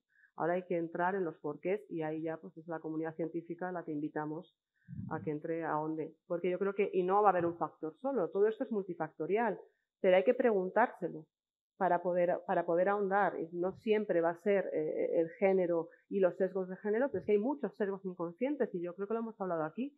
Es que no estamos empeñados en meter todo cuadriculado y no reconocer la diversidad, ¿no? Y a veces yo creo que es importante ver que la norma es la diversidad y no la homogeneidad. Pero tú lo has dicho, los sesgos inconscientes. Antes les contaba que hace poco hicimos un ejercicio con personal evaluador y hicimos un ejercicio que es un ejercicio clásico, que se lo conoce casi todo el mundo, que es poner el mismo currículum con nombre de chico y con nombre de chica. Hicimos un estudio con 3 currícula, ¿vale? Que los pusimos el mismo, un currículum, nombre chico-chica, chico-chica y chico-chica. 3 o 4 a lo mejor. Bueno, los chicos salían evaluados un 45% mejor que las chicas. El mismo currículum, si llevaba nombre de chico, salía mucho mejor evaluado que si llevaba nombre de chica. Y es gente, en muchos casos chicas, las que evaluaban, y eso sigue pasando. Y es un ejercicio clásico, lo podemos decir todas, porque seguro que todas lo conocemos, ese ejemplo. Bueno, pues sigue pasándonos. Y se quedaron sorprendidísimos. Dijeron, no es posible. Si yo no estoy sesgado, pues sí. O sea, que es que el problema es ese. Y el problema es que seguimos preguntando cosas, o sea, la supuesta meritocracia no es tal, porque hay demasiados factores detrás. Y, por ejemplo, la bibliometría. ¿Cuántas citas tiene uno y otra? Lo sabemos todos. Se citan más los trabajos de los chicos. ¿Quiénes firman de último? Las mujeres negocian peor su posición de últimas. Claro, al final, y encima estamos ya nosotros sesgados que con el mismo currículum evaluamos mejor a los que tienen nombre de chico, pues es la tormenta perfecta de nuevo, ¿no? Entonces ahí el problema es que no estamos evaluando la calidad objetiva, sino la calidad sesgada por nuestras propias concepciones y sesgos y estereotipos, ¿no? Entonces eso no es tan fácil, o sea, por mucho que invitéis a la comunidad científica, desgraciadamente la comunidad científica no vamos a ser capaces de arreglar eso, pero al menos lo sabemos, porque bibliografía hay para aburrir, ¿no? Sobre eso. El problema es que tendríamos que cambiar pues, los índices bibliométricos, la manera de evaluar, lo que preguntamos. ¿Cómo va a impactar tu proyecto? Claro, ahí, no, voy a curar el cáncer. A ver, ¿a qué chica oyes tú diciendo, yo voy a curar el cáncer con este proyecto? Dice, bueno, si tenemos suerte, a lo mejor podremos mejorar un poquito. Claro, ¿por qué? Entonces, es muy difícil. Nos siguen preguntando, en el ERC Advanced, high gain, high risk. Dices, vale. Oh, yo estoy haciendo ahí vamos, yo que estaba en los paneles, ¿no? Tú te miras ese tipo de preguntas, está claro quién lo vende mejor. Pero esto, quiero recordar precisamente que justo el Consejo Europeo de Investigación sí que está implementando mecanismos para intentar corregir estas diferencias entre presentaciones de hombres y mujeres, ¿no? Y también, que antes eras un poco escéptica, ¿no? Pero el programa Marco Horizonte 2020 y ahora el Horizonte Europa, en teoría exigen, ¿no? De que se incorpore la perspectiva de género. Son herramientas poco a poco para intentar corregir, ¿no? Todo esto que estamos hablando. Bueno, sí, pero eres muy negativa. ¿Cómo hemos evolucionado? Científicas en cifras 2021. Seguimos así, igual. O sea, hemos avanzado, claro, un poquito, pero no a esos niveles de toma de decisión y demás que pueden luego influir de verdad. Yo creo que no tanto. Gemma, ¿eres igual de pesimista? Es que Marusha más nos pidió que diéramos un... Bueno, ahora estamos hablando de perspectiva en la investigación o de recursos humanos y gobernanza de la investigación. De todo un poco. De todo un poco. Vale, a ver, lo que está claro es que dejar las cosas que vayan avanzando con el tiempo, esto no sirve de nada. Porque las primeras feministas eran del siglo XVIII. Y hemos avanzado mucho, pero lógicamente podíamos haber avanzado mucho más. Por lo tanto, tiene que haber acciones decididas, apoyo, como decía Zulema, evidentemente por parte de la administración, por parte de la sociedad, etc. Hay poca cultura de género entre la población. Tenemos todavía pues, unos condicionantes que vienen por el rol de género muy marcados. Tenemos unas élites que son las personas que marcan las prioridades, que son tremendamente masculinizadas. Por ejemplo, en el ámbito de la medicina, cuando yo hice medicina, que acabé en el 87 o algo así, 88, ya no me acuerdo, hace muchos años, éramos la primera promoción que éramos más mujeres que hombres. Ahora están creo que es como un 80%, si no me equivoco, mujeres que acaban la carrera de medicina y un 20% hombres. En los jefes de departamento de hospitales de l'ICS, de aquí catalanes, más o menos son el 15%. Y que son gente de mi edad más jóvenes. O sea, que ya podían estar, hace muchos años que podían estar en un 40, un 50, un 60% de jefes de servicio, de rectores, rectoras, decanos y decanas, y IPs y directores de programas y de laboratorios. Y seguimos así, y esto es en el ámbito de ciencias de la salud y la vida, que es donde hay más mujeres. En otros es tremendo. Entonces, bueno, aquí hay miles de factores, pero yo creo que hasta que no asumamos entre todos que el género es una cuestión que nos interesa a todo el mundo, que no es una cuestión de mujeres. Yo he visto, por ejemplo, compañeros míos que de repente se convierten al género, es decir, a la generosidad, cuando tienen una hija que quiere hacer investigación, y entonces dicen, ostras, no hay derecho, no sé qué, entonces reivindican mucho, pero hasta que no tienen una hija no se dan cuenta de esto, ¿no? Bueno, la sociedad tiene que cambiar. Otra cosa también es el tema de los hijos. O sea, a mí me gusta pensar que los hijos son de todos. Los hijos son los que, quien tenga o quien no tenga, me da igual. Los hijos de todos son los que a nosotros nos van a cuidar cuando seamos mayores.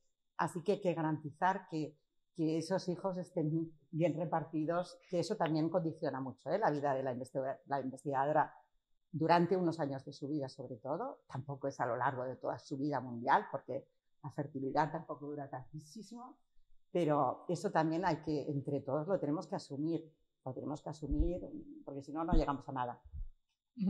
Ahora es ese momento que os decía antes, que si tenéis preguntas las podéis lanzar, podemos pasar algún micro. Si no, yo sigo preguntándoles, pero seguro que ha suscitado... Sí.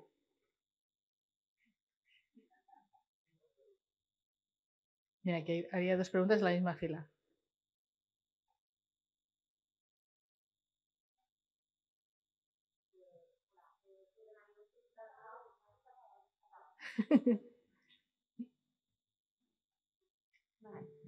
Pues Zulema, yo quería darte las gracias por los 2 vídeos que llegaron ayer o antes de ayer, porque la verdad es que los PIs que llevamos luchando para que haya un poco de formación en los institutos, bueno, pues es aquello de picar piedra y luchar contra la resistencia.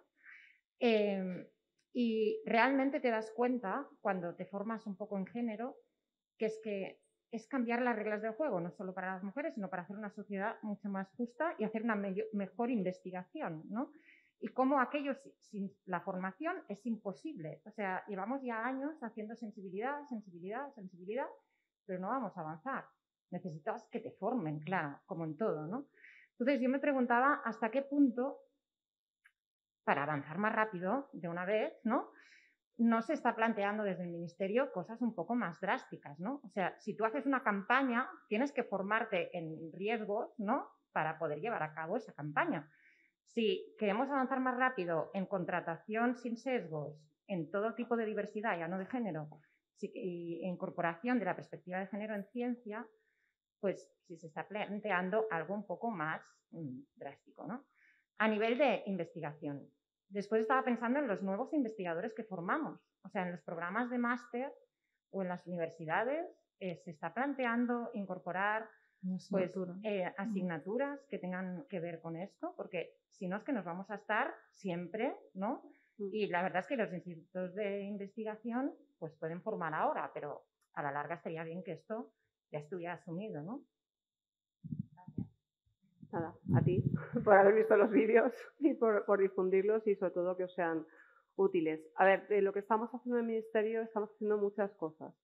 Yo creo que la fórmula para trabajar es desde arriba, desde cambiar las políticas, y ahí donde está la reforma de la Ley de Ciencia, que sabéis que está, y una de las cosas que ha anunciado la ministra es que esa reforma de la Ley de Ciencia va a llevar reforzada la perspectiva de género. Reforzar la perspectiva de género, desde mi punto de vista, y bueno, desde el punto de vista del Ministerio obviamente, es una estrategia dual, en la que estamos trabajando por un lado en integrar la perspectiva de género en todo lo demás que haya en esa ley.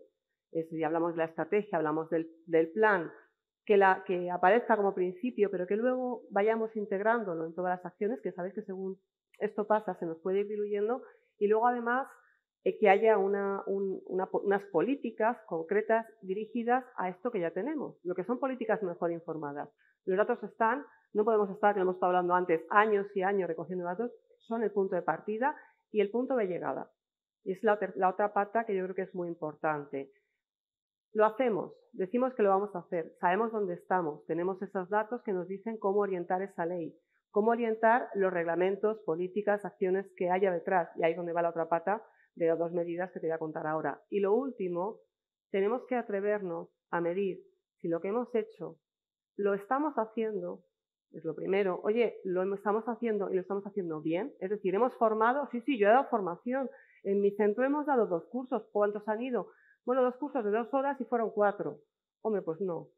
Y lo segundo, si tiene el impacto que queríamos, porque a veces nos planteamos hacer medidas que creemos nosotras en nuestro entorno o nosotros en nuestro entorno que va a ser fantástico, y cuando va a ese centro de investigación con vuestra realidad, vemos que no. Por eso, por ejemplo, una de las cosas que desde la Unidad de Mujeres y Ciencia hemos hecho ha sido bajar a todos los centros de investigación de CSIC, hemos ofrecido nuestra ayuda a CSIC y hemos evaluado con un cuestionario, un mapeo, de cómo están sus grupos de igualdad, cuáles son sus problemas, cuáles son sus resistencias, cuáles son sus necesidades, y en colaboración con CSIC lo vamos a presentar el día 17. En este caso no es evaluar, es ayudar. Es un proceso, vamos de la mano, desde la Unidad de Mujeres y Ciencia tenemos el conocimiento porque sabemos de esa pata, pero quienes sabéis vuestra realidad día a día sois los centros. Entonces yo creo que es envolvente, ¿no? ¿Qué otras 2 medidas un poquito más orientadas a esa práctica que creo que van un poco en la línea que tú comentas? Por un lado, ser exigentes, y eso te hablo de palabras de la ministra en su comparecencia en la Comisión de Ciencia del Congreso, ser autoexigentes. No podemos estar pidiendo que se haga sin evaluar, y evaluar desde arriba es mirar hacia adentro qué estamos haciendo, que estamos cumpliendo nuestros protocolos de acoso, que estamos cumpliendo nuestros planes de igualdad, que sabemos que habrá herramientas mejores, pero los planes de igualdad funcionan. Y lo otro, vamos a hacer un distintivo para que aquellos centros que ya lo están haciendo bien, se les vea y motiven a los que vienen detrás, que a lo mejor no saben tan bien, y podamos asesorar. No es una herramienta de premio-castigo, es una herramienta que permita certificar los centros que ya van bien y ayudar a esos otros centros que necesitan un poquito de apoyo. Y la otra herramienta que a mí personalmente me ilusiona mucho es un programa de mentorazgo con perspectiva de género. Programas de mentorazgo hay muchos, mentores y mentoras los hay, y lo primero que vamos a hacer es hacer esa revisión de lo que hay para quedarnos lo mejor, pero sí que queremos un programa en el que vamos a preguntar a las mujeres que se acaban de incorporar a la carrera qué necesitan ellas, porque nos han salido algunos datos preocupantes o interesantes en el estudio que hicimos de jóvenes investigadoras, donde hemos identificado algunos obstáculos para ellas o para vosotras más que para vuestros compañeros. Entonces creemos que ese programa tiene que ir ahí y que los mentores y mentoras que vengan no usan el modelo masculinizado que comentaba Mara.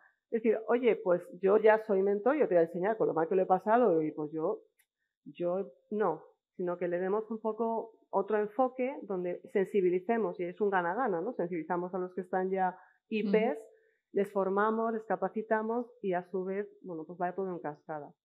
Como dos ideas, yo creo que potentes. Son muchas más las cosas que estamos haciendo. Y una que no puedo resistirme a contaros es que la semana pasada formamos al personal evaluador de la agencia en sesgos de género y en Dora. Yo Dora no es lo mío, pero no sabéis cómo disfruté yo. Eso fueron 10 minutos, no teníamos mucho más, pero había 190 evaluadores y evaluadoras. En este caso era para recursos humanos, porque queríamos contarles que lo más preocupante es el metasesgo. Es que como yo soy mujer no tengo sesgos, o como yo soy hombre pero soy muy objetivo, no tengo sesgos. Entonces, bueno, pues es un paso más. La agencia, por ejemplo, tiene un plan de igualdad y ya está abriéndose a esto. Entonces, quiero que todo suma, ¿no? Las cosas a gran escala, como la ley, y luego las pequeñas cosas que lo estáis viviendo en vuestros centros que puedan aportaros. Genial. Había otra pregunta, ¿no? Ahora. Hola, muchas gracias por todas vuestras opiniones. Yo quería lanzarlo a la mesa distintamente de las que quieran,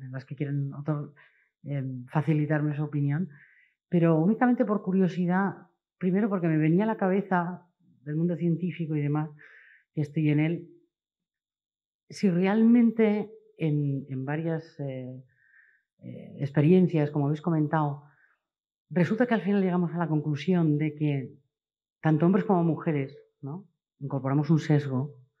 Ahí me dio a pensar que tendríamos que ir a buscar el factor que realmente nos puede estar sesgando, porque seguramente no es el género, ¿no? Y a lo mejor hace controversia en la mesa, porque la mesa va de esto.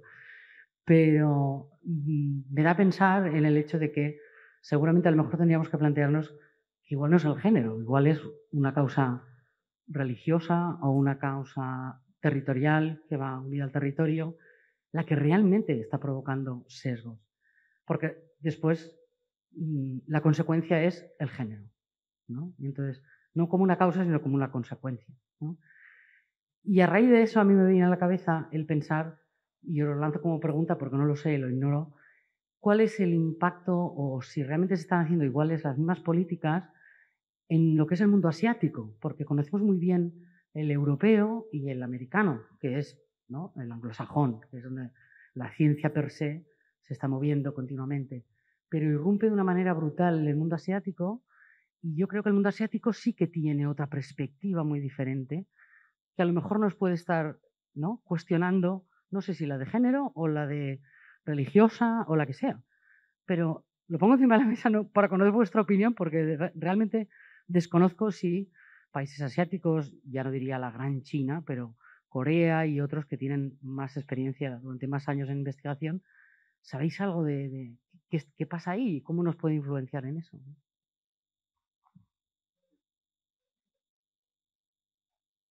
Los sesgos es tu tema, Mara. Sí. A ver, me parece una pregunta buenísima, entre otras cosas, porque realmente es multifactorial, como muy bien dices, ¿no? Es decir, nuestro cerebro, yo soy neurocientífica, ya por delante, nuestro cerebro funciona categorizando. Entonces, es mucho más rápido para tomar decisiones si yo categorizo. Entonces, yo asumo que esa persona, por ser quien es, va a tener una serie de características. Ya está. Entonces, la meto en su cajita y digo, tú, por ser mujer, por ser española, por tal, vas a ser así. Y eso nos influye a todos, nos influye a ellos, a nosotras mismas sobre nuestra propia opinión de nosotras mismas. A ellos mismos sobre su propia opinión de ellos mismos. Lo que decía, no sé qué, creo que ha sido tu tema, que pues, ay, como soy tío no me puedo quejar, no puedo pedir ayuda, porque, ay, a ver qué van a pensar, ¿sabes? Entonces, eso es algo cultural que es muy difícil de atajar, pero que se puede atajar al menos en parte con la educación. Entonces, evidentemente, yo por eso siempre pienso, y seguro que Zulema está de acuerdo conmigo, que tiene que haber una transversalidad en las acciones. Es decir, no vale con que la unidad de igualdad en ciencia pues haga un montón de cosas si no actúa con el Ministerio de Educación, si no actúa con, ¿sabes? Bueno, como cambian tanto los nombres de los ministerios, seguro que lo estoy diciendo mal, pero vaya, ya me entendéis. O de asuntos sociales, o de lo que sea, ¿sabes? O sea, yo creo que las acciones como estas de género tienen que ser transversales. Por eso me encanta que hayas hecho esa pregunta, porque realmente es eso a donde tenemos que tender. Nosotros desde el mundo de la ciencia, y muchas de vosotras y muchos de vosotros lo sabéis, ya lo intentamos. Intentamos, pues eso, ayudar a la gente joven que quiere dedicarse a la ciencia. Mira, hoy he estado yo hablando con Sara, que quiere dedicarse a la ciencia, está en la ESO, y bueno, pues para animarla a que sí, a que venga, pues vamos, tal, ¿no? Y no le he dicho, a que no te he dicho en ningún momento, como eres chica, no se lo he dicho en ningún momento, ¿no? Quiero decir, todos intentamos poner nuestro granito de arena, pero si no hay un cambio profundo a nivel cultural, y en cuanto al personal investigador, lo mismo, es que el trabajo de acompañamiento, de ayuda, de soporte, sigue recayendo fundamentalmente en las mujeres. Y si tú miras el número de... Hace poco el Colegio de Médicos de aquí de Barcelona hizo un estudio de cuántas horas dedicaban ellos y ellas al cuidado de los niños y de los mayores y de la casa y de no sé qué. Claro, es que había una diferencia brutal en el número de horas, el porcentaje de tiempo que dedicaban unos y otras.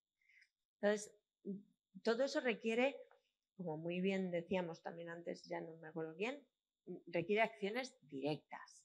Y yo creo que vosotros estáis intentándolo, pero claro, ahí, si ellas no tienen el soporte un poco de todos los ministerios, de todos los estamentos, pues va a ser difícil que podamos hacer ese cambio. Y preguntabas otra cosa y se me ha olvidado. Sí, el mundo asiático. El mundo asiático. Es que ahí se está haciendo una labor muy desde pequeños, de animar a tanto a chicas como a chicos a que se dediquen a la parte de STEM, ¿no? De ingenierías y demás. Entonces ahí ves que cuando uno empieza desde que son muy pequeñitos y les da las mismas oportunidades, llegan al mismo sitio, llegan igual de bien. O incluso a veces mejor o peor, pero vaya, llegan igual. El problema es si hay sesgos, entonces, mira, hay un estudio muy divertido que intentaba decir que el sesgo este que tenemos de que las chicas no se les dan bien las matemáticas es una estupidez. Entonces lo que hicieron fue mirar los resultados, ellos miraban los resultados de chicos y chicas, ¿no? Y esto se ha repetido en varias ocasiones, en matemáticas en diferentes estadios.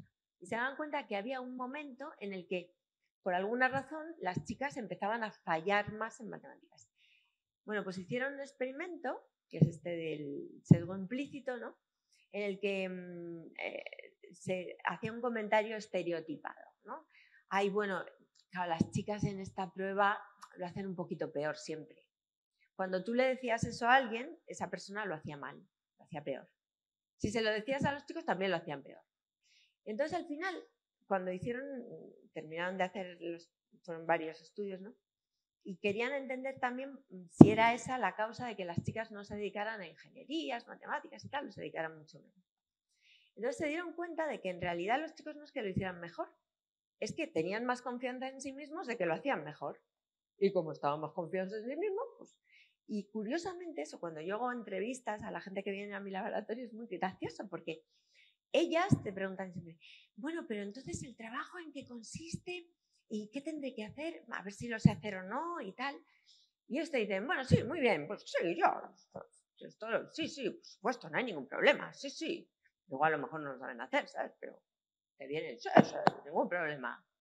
Entonces, ese tipo de falta de confianza en uno mismo, que lo fomenta, ¿no? El entorno y esos estereotipos, yo creo que al final también influye mucho. Uy, matemáticas, qué difícil. Igual no voy a saber, ¿sabes? Hola, pues muchas gracias por vuestras opiniones. Yo os voy a lanzar un reto. Yo soy investigadora en el Instituto de Ciencias del Mar, del CSIC. Soy la chair del grupo de trabajo de igualdad tenemos el accésit del distintivo de igualdad del CSIC del año pasado y en mi centro, bueno, vamos haciendo camino. El centro trabaja en oceanografía, en zona costera, en corrientes oceánicas, en fallas. Yo trabajo en microorganismos marinos y estudio las redes tróficas. Cuando a mí me preguntan cómo incorporo la perspectiva de género en mi investigación, yo tengo problemas. ¿Por qué? Bueno, yo tengo un grupo altamente feminizado. Cuando proponemos las propuestas, hago participar a todo el mundo opina, todo el mundo organiza intendencias, campañas, todo el mundo puede. Soy súper consciente de cómo publicamos, quién son los primeros autores. Durante la pandemia, todas las mujeres de mi grupo han publicado y no han dejado de publicar. Soy muy consciente de esto, pero si a mí, Plan Nacional, me pregunta cómo incorporo la perspectiva de género en los microorganismos marinos, pues tengo dificultades. Y cuando mis compañeros y compañeras me preguntan, nos vamos de campaña a estudiar la corriente atlántica, nos vamos a estudiar la falla de Portugal, ¿cómo vamos a incorporar? O sea, entiendo que las campañas pueden tener una variedad, pero aparte de esto, ¿me lo contáis? Tu lema. Yo me voy a agarrar al comodín de Horizonte Europa, que te dice Horizonte Europa que justifiques si no lo has, o sea, te obliga a que incluyas el género y que justifiques si no lo has hecho cuando no es relevante. Ahora, ojo, porque entonces nos iremos todos y todas a decir que no es relevante. A mí la misma pregunta me hicieron hace un año y algo desde el IGNE. Curiosamente me preguntaron que cómo se integra la perspectiva de género en la actividad sísmica. Y yo no sabía yo que iba a haber un volcán de La Palma un año después. Yo creo que hay un tema importante a tener en cuenta que no es hay dos formas de abordarlo. La primera es que tú en el contenido directo, desde la fase de idea, la fase de metodología, la fase de recopilación de datos, esas tres fases, hay una parte que sí puedes incluir, que es la revisión, que ha comentado Gemma, la parte de recoger que autores, la revisión de literatura, que hayan hombres y mujeres, y donde sí que puedes cuidar muy mucho. Esto es, en la participación de hombres y mujeres en los equipos, en quiénes están esas embarcaciones que a lo mejor no son de los equipos y con quien tenemos algunas situaciones de entorno laboral, de discriminación o acoso, que esa es esa parte de cómo es el entorno en el que tú te vas a ir en esa embarcación, en ese buque, la parte de difusión y la parte de transferencia de conocimientos, porque hay un tema muy importante y es que si de lo que tú los resultados que a lo mejor es ciencia básica, de los resultados que tú vas a obtener, en algún momento va a haber un producto, una innovación, una startup, un spin-off o algo que vaya a impactar en la sociedad, esa sociedad, lo que hemos hablado antes de la ingeniería, si hombres y mujeres, ¿quién va a ser el consumidor o consumidora de tu producto? Y si ese producto estamos pensándolo para que sea una mujer o un hombre. Es quizá cogerlo con pinzas, pero a mí me parece fundamental porque es el impacto directo mientras que tú estás y pensando ya en el medio y largo plazo, así eso puede llevar a un medicamento, a un producto farmacológico, a algo. ¿Y quién va a ser el consumidor?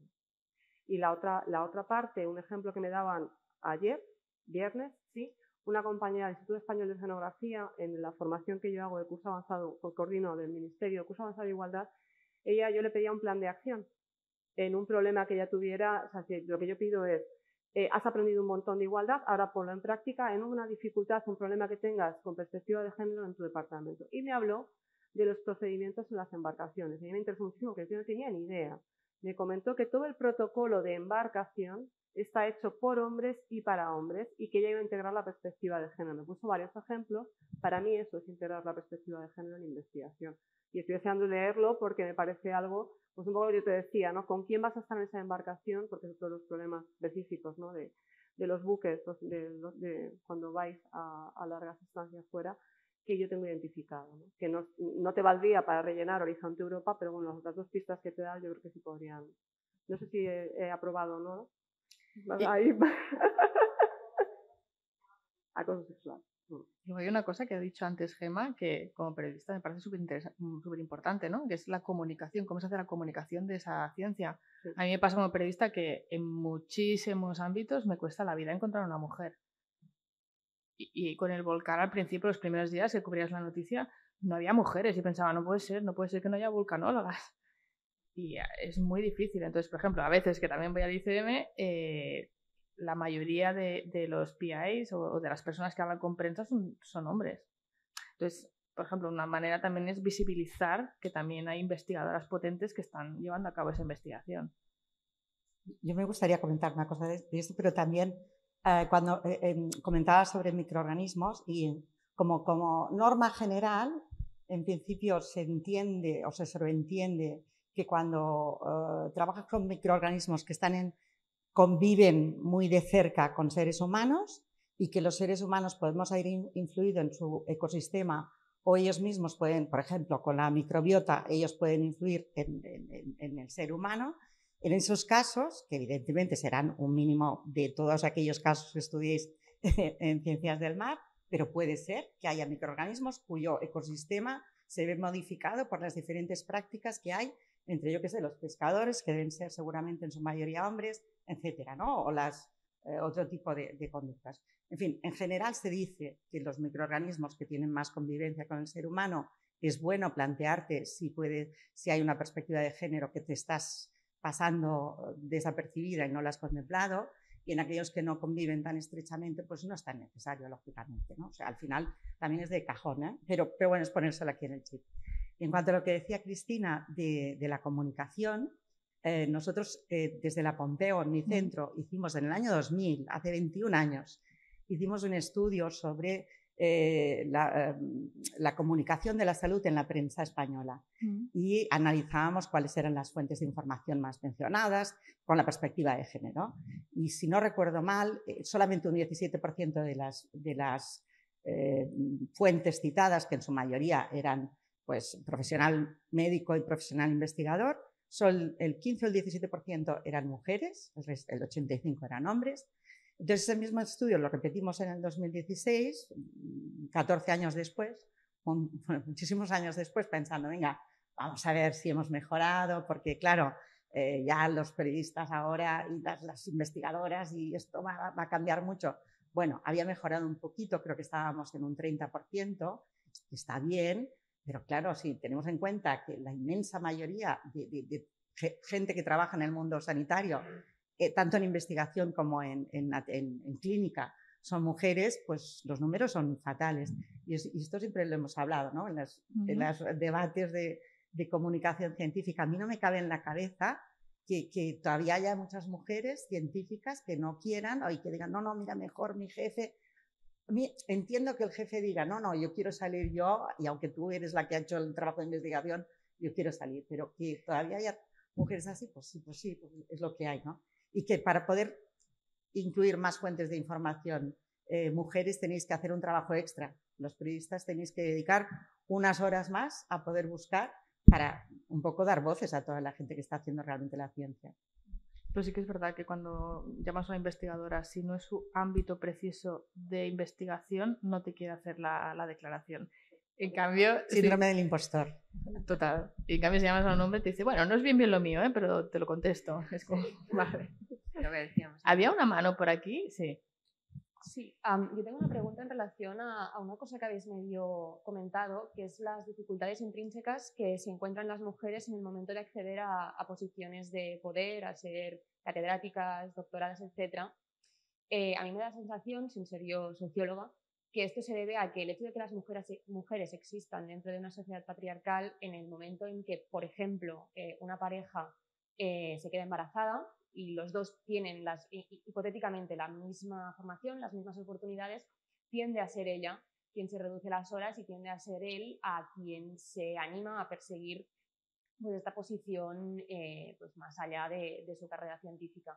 Y mi pregunta es, ¿cómo? Porque esto me da la sensación a mí que no tiene que ver con un sesgo en la investigación, que no es que tu pregunta de tu estudio se esté planteando mal, sino que es bastante más estructural. Y me gustaría si pudieseis comentar cómo desde la ciencia o desde la sociedad en general podemos dar una respuesta a este problema y a esta dificultad que tienen las mujeres en el momento de acceder a estas posiciones de poder. Gracias. Yo solo por ejemplo, en la Pompeu, aquí en el Departamento de Ciencias Experimentales y de la Salud, de aquí de la Universidad Pompeu Fabra, tenemos pues una política de género que se empiezan a incluir algunas acciones. Entonces, una de las acciones que hay, que es relativamente sencilla, pero que marca mucho, es cuando se evalúa a candidatas para nuevos puestos de trabajo, a candidatas para un puesto de trabajo de investigadora. Entonces tienes los currículums, los de los hombres y los de las mujeres. Y entonces en los periodos de baja maternal, estos periodos no nos van a contar, no cuentan, porque si los contáramos resultaría que hay un periodo que está sin publicaciones científicas y dirías, ¿qué es lo que ha pasado hasta ahora? Y es lo que sigue pasando en muchísimas instituciones, que tú valoras dos currículums y uno hay una trayectoria súper genial y en la otra de repente hay un año sin publicaciones, etc. Bueno, pues cosas así, es eliminar esos sesgos que te pueden producir pues el hecho, en este caso es de la maternidad, pero lógicamente tendríamos que hacer muchas más cosas. Otra iniciativa que hay es una ayuda a guarderías, ¿no? Hay una ayuda extra para que se puedan permitir o ayudarles a que se puedan costear una persona que les ayude o algo etcétera. Pero obviamente son todo pequeñas iniciativas que el cambio ha de ser entre todos. A ver, estas iniciativas yo creo que ahora ya están bastante, digamos, generalizadas y desde el Ministerio también se consideran, ¿no?, los periodos de baja maternal, en el IERSI también, en la Unión Europea en general. Yo creo que por desgracia no son suficientes y lo digo porque yo estoy viendo los casos, ¿no? Porque como decía Gemma, también hay un factor cultural muy importante. Las mujeres seguimos siendo las cuidadoras y aunque ya empieza a haber chicos que cogen bajas paternales y a mí me parece que eso está muy bien porque significa que hay una cierta responsabilidad compartida y hay voluntad de responsabilidad compartida, que eso a mí me parece lo más importante porque luego pues las cosas requieren un tiempo por el modelo social en el que vivimos, pero al menos si hay voluntad y conciencia, lo más importante para vencer los estereotipos y los sesgos es que haya conciencia de ellos. Si no hay conciencia de ellos, entonces vamos muy mal, ¿no? Entonces, el problema es multifactorial. Y lo ha dicho Gemma también. Es decir, por un lado está el tema de las bajas maternales. Y si te fijas, vamos perdiendo investigadores por el camino, es lo que se llama la tubería que gotea, ¿no? Uno de los momentos cruciales es cuando más necesitas estar dedicado a la investigación, que coincide con la época en la que sueles tener niños, ¿no? Desgraciadamente es así. Y es cuando tú tienes el despegue científico, ¿no? Normalmente en la época postdoctoral temprana y demás. Ahí las acciones como las que ha comentado Gemma, que nosotros también las hacemos desde el CRG y en el BIST, ¿no?, en el Barcelona Institute for Science and Technology, que es dar apoyo económico, que puede ser para guardería o, por ejemplo, nosotros lo dejábamos abierto. Si tú prefieres estar con tu hijo, que oye, también es muy respetable, ¿qué demonios? Pues oye, te damos un dinero para que contrates una técnico y pueda hacer los experimentos mientras tú estás con tu bebé, que tampoco está, vamos, a mí me parece que es muy respetable. Y que siempre tendemos como a, ¿sabes?, digamos, verlo de forma negativa y no, yo creo que no, que es parte de lo, oye, sí, el mayor problema que yo veo que tenemos es que es como que tuviéramos que decidir, ¿no? O familia o ciencia. Y en mi época, vamos, yo he tenido colegas que no han tenido hijos hasta los X cuantos, ¿vale? Y han sido primíparas añosas, con todo lo que el riesgo que comporta eso, pues por medrar en su carrera científica, que a mí me parece que también es muy injusto. Entonces, yo creo que el problema está en que ya no es solo tener en cuenta, bueno, te cuento la baja maternal, bien, pero tú piensas que eso no son solo los meses que yo estoy de baja, son los meses que después o los años que después yo me estoy haciendo más cargo del cuidado y demás que mi contrapartida masculina, ¿no? O sea, ya no digo mi marido, digo que mi colega que no tiene que hacerse cargo, ¿eh? Entonces ahí yo creo que tendríamos que ir mucho más allá y revisar nuestros criterios, incluso desde mi punto de vista revisar muy bien los criterios bibliométricos, por ejemplo, porque las publicaciones es la moneda de cambio y ahí hay muchos factores también para llegar a posiciones de liderazgo. Las mujeres reciben muchos menos premios, las mujeres publican menos como autores principales y eso son estadísticas, no, simplemente hay que mirar los números. Reciben menos financiación que los hombres. Piden menos dinero cuando reciben financiación, con lo cual les dan menos dinero. El amount, ¿no? La cantidad de dinero que les dan es menor también. Al final pues son un montón de factores que además luego influyen otros temas más sutiles. Pues es que yo a lo mejor no tengo ganas de ponerme a manduquear tú y yo prefiero hacer otro liderazgo de otra manera y eso a veces es complicado hacerlo. Y es más sigo dando el puñetazo encima de la mesa que, oye, pues a lo mejor, ¿sabes? En mi caso que yo como estoy rodeada de tíos todo el tiempo, pues me he acostumbrado. Pero a lo mejor no me gusta eso. Entonces, hay muchos factores, ¿no? que al final influyen y no yo creo que no es tan sencillo. O sea, desde luego hay que hacer algo, eso está claro, pero a mí no me parece que es demasiado complejo, o sea, hay demasiados factores que influyen como para que sea una solución muy sencilla y las acciones que hacemos seguro que ayudan un poco a no perder las mujeres por el camino, pero no estoy tan convencida de que sirvan para mejorar la representación femenina en posiciones de liderazgo. Siento ser negativa. Algunas llegan, ¿eh? Hola. Mira, yo estoy haciendo un estudio clínico con mujeres menopáusicas y quería preguntar, porque dentro del estudio se usa un cuestionario de síntomas menopáusicos. Y muchas se sorprenden de qué preguntas les hacemos. Son 11 preguntas. Entonces, quería preguntar si a nivel clínico se explica lo que es.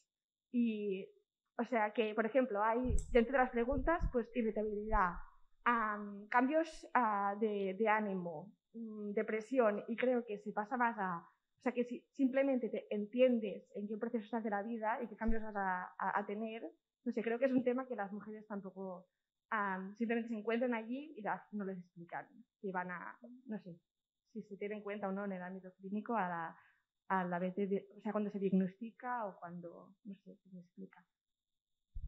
O sea, las mujeres que no son conscientes de los propios síntomas que van síntomas, sí, realmente la educación sanitaria que les damos a los pacientes ha sido muy deficitaria hasta ahora. A mí también me ha pasado. Yo he incorporado cuestionarios de calidad de vida a pacientes que les voy a intervenir de un cáncer de mama para ver cómo cambia su calidad de vida antes y después de los tratamientos. Y las pacientes se sorprenden muchísimo porque les hacemos plantearse cosas que no se habían planteado. Y tenemos muchísima información ya de las medidas basales, pues eso sirve para sacar temas que no se habían planteado, para hablar de estos temas. Realmente nosotros cuando damos terapia hormonal también tras un cáncer de mama y provocamos síntomas de la menopausia, pues les explicamos esos síntomas. Muchas de esas mujeres pueden ya ser menopáusicas y no sabían que eso les estaba pasando por eso, no eran conscientes. Entonces ahí también hay mucha labor de educación que tenemos que hacer los clínicos y que se tiene que hacer ya desde antes prácticamente, desde las escuelas. O sea, la educación sanitaria a los niños es muy deficitaria, lo ha sido mucho, se está intentando mejorar, pero realmente, sobre todo en cuanto a la salud de la mujer, ha sido mucho más deficitaria que la contrapartida masculina, claramente. Es uno de los campos que hay que mejorar, como tantos otros. Vale. Hacemos la última pregunta y como vamos un poco fuera de tiempo tendremos que acabar, aunque yo también me he quedado con ganas de preguntaros cosas, lo que acabáis de decir. En fin, hay una pregunta aquí. Sí, bueno, lo primero, felicitaros por la charla porque ha sido muy interesante. Y lo segundo, mi pregunta va en relación a una que se ha hecho anterior, es decir, la que habéis respondido Gemma y Mara. Y va sobre la perspectiva de género no en la investigación, sino en el equipo que investiga. Entonces, porque hay problemas que están muy tratados, como pueden ser la conciliación o la paridad, pero hay problemas un poco más sutiles dentro de un ambiente donde hay investigadores e investigadoras que son como dolores menstruales incapacitantes o, por ejemplo, cuando hay una investigadora embarazada que se le tiende como, no, tú descansa, tal, y entonces acaba metiéndose en menos proyectos, etcétera, lo que me antes de los indicadores durante este periodo. Entonces, mi pregunta es si hay algunas iniciativas que se están incorporando respecto a esto o si hay algún tipo de manual de buenas praxis para evitar estos problemas menos populares. Yo te voy a dar datos. O sea, yo sí que a mí me ha sorprendido. Nosotros nos animamos un poco en el equipo a ver un poco, no científicas en cifras te da el estado de la cuestión. Y a mí me interesaba empezar a entrar ya en los porqués. Entonces, al entrar en los porqués, lo primero que propusimos, y así fue estudiar a los jóvenes investigadoras. Y de ahí salen muchos datos de los que tú comentas. ¿Qué está pasando? O sea, ¿qué dificultades? Hilando también con la pregunta anterior, ¿no? ¿Dónde está ese cuello de botella y por qué? ¿Y cuáles son las dificultades en las que, además, hombres y mujeres, si no recuerdo mal, fueron 5.606 personas que participaron, 62% mujeres, pero también había hombres, entonces había temas que se veía ya que era una preocupación, es decir, la dificultad a la financiación, la inestabilidad, la falta de estabilidad, la precariedad, afectaba por igual a hombres y mujeres. Y un dato muy interesante que surgió era lo que tú comentas de los equipos, donde las tareas típicamente femeninas, ay, es que tienes la letra tan bonita, toma tú las notas, es que se te da tan bien. Bueno, pues eso además sorprendió, claro, porque tú lo ves y dices, esto no puede estar pasando en investigación, pues se reproduce. Y entonces, esos datos sí que es verdad que los tenemos ahí. Ese manual de buenas prácticas, yo desde el Ministerio no lo tenemos, pero sí que me lo puedo apuntar un poco, sobre todo para animar o para ayudar a los centros de investigación a que se lo planteen, porque quizá a lo mejor no es tan difícil, ¿no? El plantearte. Yo lo trabajo en esta línea con el tema del acoso. Y yo, cuando acoso sexual, son los temas que a mí me preocupa especialmente en la carrera investigadora, porque es el segundo ámbito donde más situaciones de acoso se dan después de las Fuerzas Armadas, y es por la propia peculiaridad de que no puedes moverte de equipo tanto como quisieras. Y yo creo que ahí, cuando te preguntan, ¿y cómo puedes abordar? ¿Qué hacemos? ¿No? Es decir, es que es muy complejo, pues como en ese tema, ¿no? de por qué las mujeres no llegan a ser catedráticas.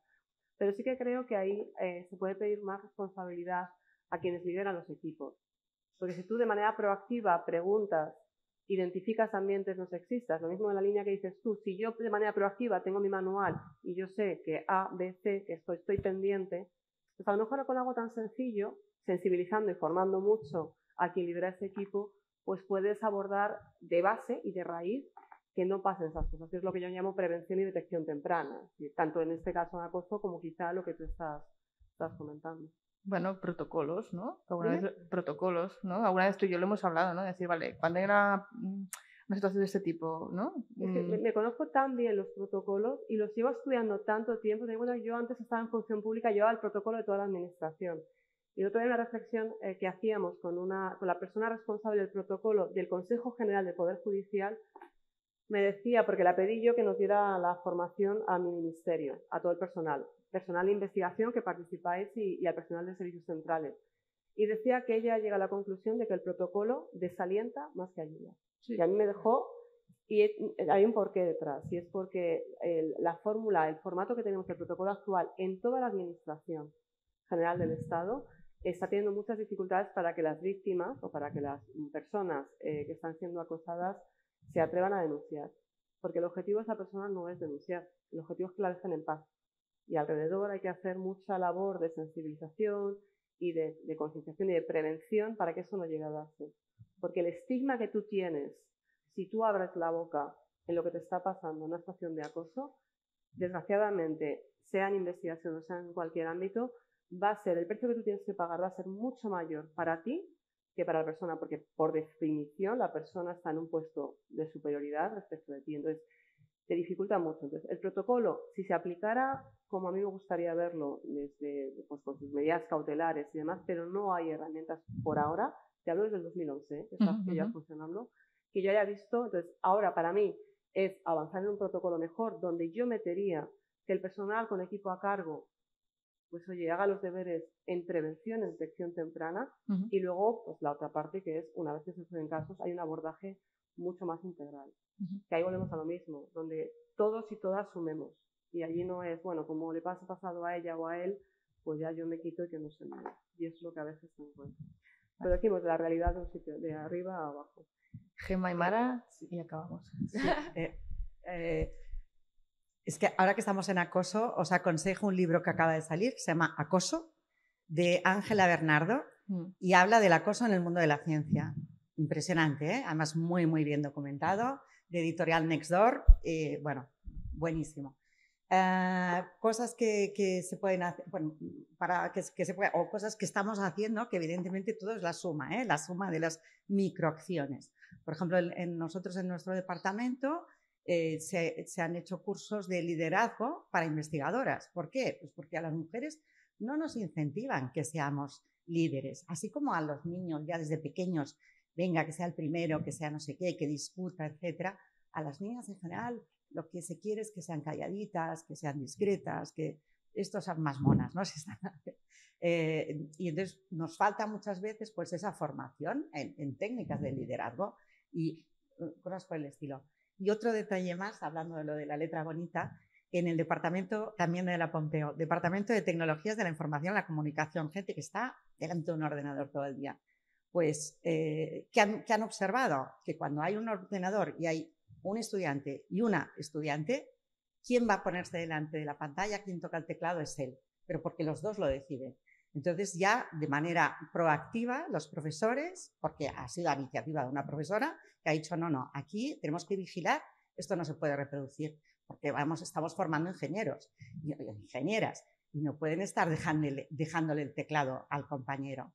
Yo, por ejemplo, en clase no se usa tanto ordenador, pero sí que lo que observo es que cuando hay un grupo trabajando de estudiantes y hay 4 chicas y un chico, cuando dices, venga, pues ahora una persona que explique lo que ha hablado del grupo, suele ser el chico. Entonces, siempre tienes que ir vigilando, siempre como con las gafas puestas estas de género, sabiendo que hay tantos sesgos todo el día que tienes que ir combatiéndolos de manera muy activa. Pero claro, es un cambio social. Bueno, totalmente de acuerdo con las dos cosas que se han dicho. Yo creo que quizá tú, por lo que yo he entendido de tu pregunta, te referías más a cosas un poco más sutiles, no tanto a acoso abierto, sino a microagresiones. Entonces ahí hay varias cosas que estamos haciendo. Desde los centros cerca, el otro día les pasé a mis compañeras un vídeo que hemos hecho sobre microagresiones, porque hay veces que uno no sabe muy bien si eso es o no una agresión.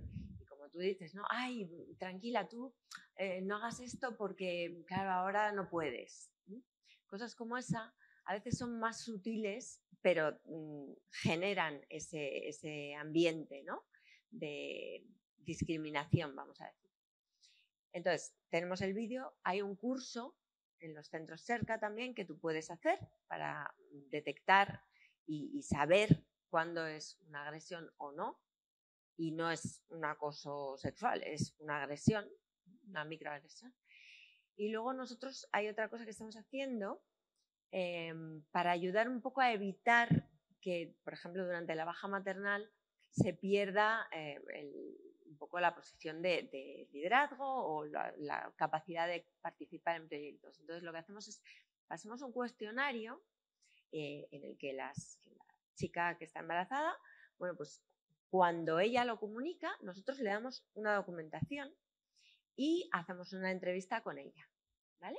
Entonces, en la documentación, entre otras cosas, se le dice, ¿tú ya has hablado con tu jefe, con tus compañeros de trabajo, de cómo vas a hacerlo durante la baja maternal, quién va a llevar tus proyectos, cómo te vas a conectar, cuándo, si tú quieres, etcétera, etcétera, etcétera? Es decir, le ayudamos un poco a ser consciente de las cosas que pueden pasar. Ay, es que como estabas de baja, firmó de último. Dice, pues qué bien. No, es que como estabas de baja, mira, le hemos dado el contrato a este otro. Eso me pasó a mí, así tal cual. Si alguien me hubiera dicho, estate un poco al tanto, a lo mejor no me hubiera pasado. Pero quiero decir, estas cosas uno no es, ni siquiera las piensas. Y de repente te las encuentras y dices, anda, si este proyecto que yo lo llevaba, ahora lo lleva este otro. ¿Y qué ha pasado, no? Claro, es que como has estado fuera tanto tiempo, dices, bueno, pues oye, si ya lo sabías que iba a estar fuera. Entonces, lo que intentamos es guiar un poco en todo ese proceso, simplemente haciendo consciente a las personas y lo hacemos con la persona que se ha quedado embarazada y con su jefe y luego hacemos una pequeña reunión también con los compañeros. Obviamente cuando ella decide comunicarlo, evidentemente. Pero cuando ella ya lo decide y tal, pues la hacemos consciente de todas esas cosas que pueden pasar y lo tenemos a disposición de quien lo quiera utilizar, o sea que está ahí. Y también después, pues eso, hacemos una reunión pues con todo el equipo, fundamentalmente con el jefe o la jefa y después ya con todo el equipo. En ese sentido, Mara, ahora, os lo digo porque lo sé, hombres y mujeres tenemos 16 semanas, eso es un logro del gobierno, y el hombre no le puede pasar a la mujer las semanas de baja. Por lo tanto, investigador e investigadora van a tener los mismos problemas durante esas 16 semanas para mantener el ritmo. Luego ya entraríamos en lactancias y otras cosas, pero bueno, al menos esas 16 semanas estamos en igualdad de condiciones. Eso es un avance impresionante. Lo que pasa es que sí que es verdad que, digamos, para ella no son solo esas 16 No, claro que no. ¿Sabes? Es antes. Bueno, ¿qué te voy a contar? Bueno, hemos llegado al límite, nos hemos pasado media hora, pero es que realmente era súper interesante. Yo me han quedado muchas preguntas en el tintero, imagino que a vosotros también. Muchísimas gracias a las 4 y a vosotros por asistir y creo que Marusha... Nada, solamente otra vez agradeceros a las 5 por haber estado aquí. Muchas gracias a todos y todos los que habéis venido. Y nada, yo creo que nos habéis dado aquí un montón de recursos, de ideas, no sé si si hemos acabado de forma positiva o negativa, ¿no? Si estamos mucho mejor o estamos muy mal aún. Pero bueno, yo creo que había temas súper interesantes y muchísimas gracias. Y solo recordaros otra vez que esto era el acto final de las jornadas de puertas abiertas, que si lo queréis revivir o decírselo a vuestros amigos, estará colgado en YouTube, en el canal del PRBB, donde además podéis ver también vídeos de todo lo que hemos estado haciendo durante toda la semana, vídeos sobre la investigación que hacemos aquí, etcétera. Y nada, ya está. Y que os suscribáis a la Elipse, que es la revista, bueno, la web de divulgación de aquí del PRBB, donde próximamente haremos un artículo sobre esta interesante mesa y donde vamos publicando también muchas cosas a nivel de la ciencia que se hace aquí y de todo lo que rodea la ciencia, ¿no? Entonces, si os interesa, pues os animo a que la sigáis. elipse.prbb.org. Mi cuña publicitaria.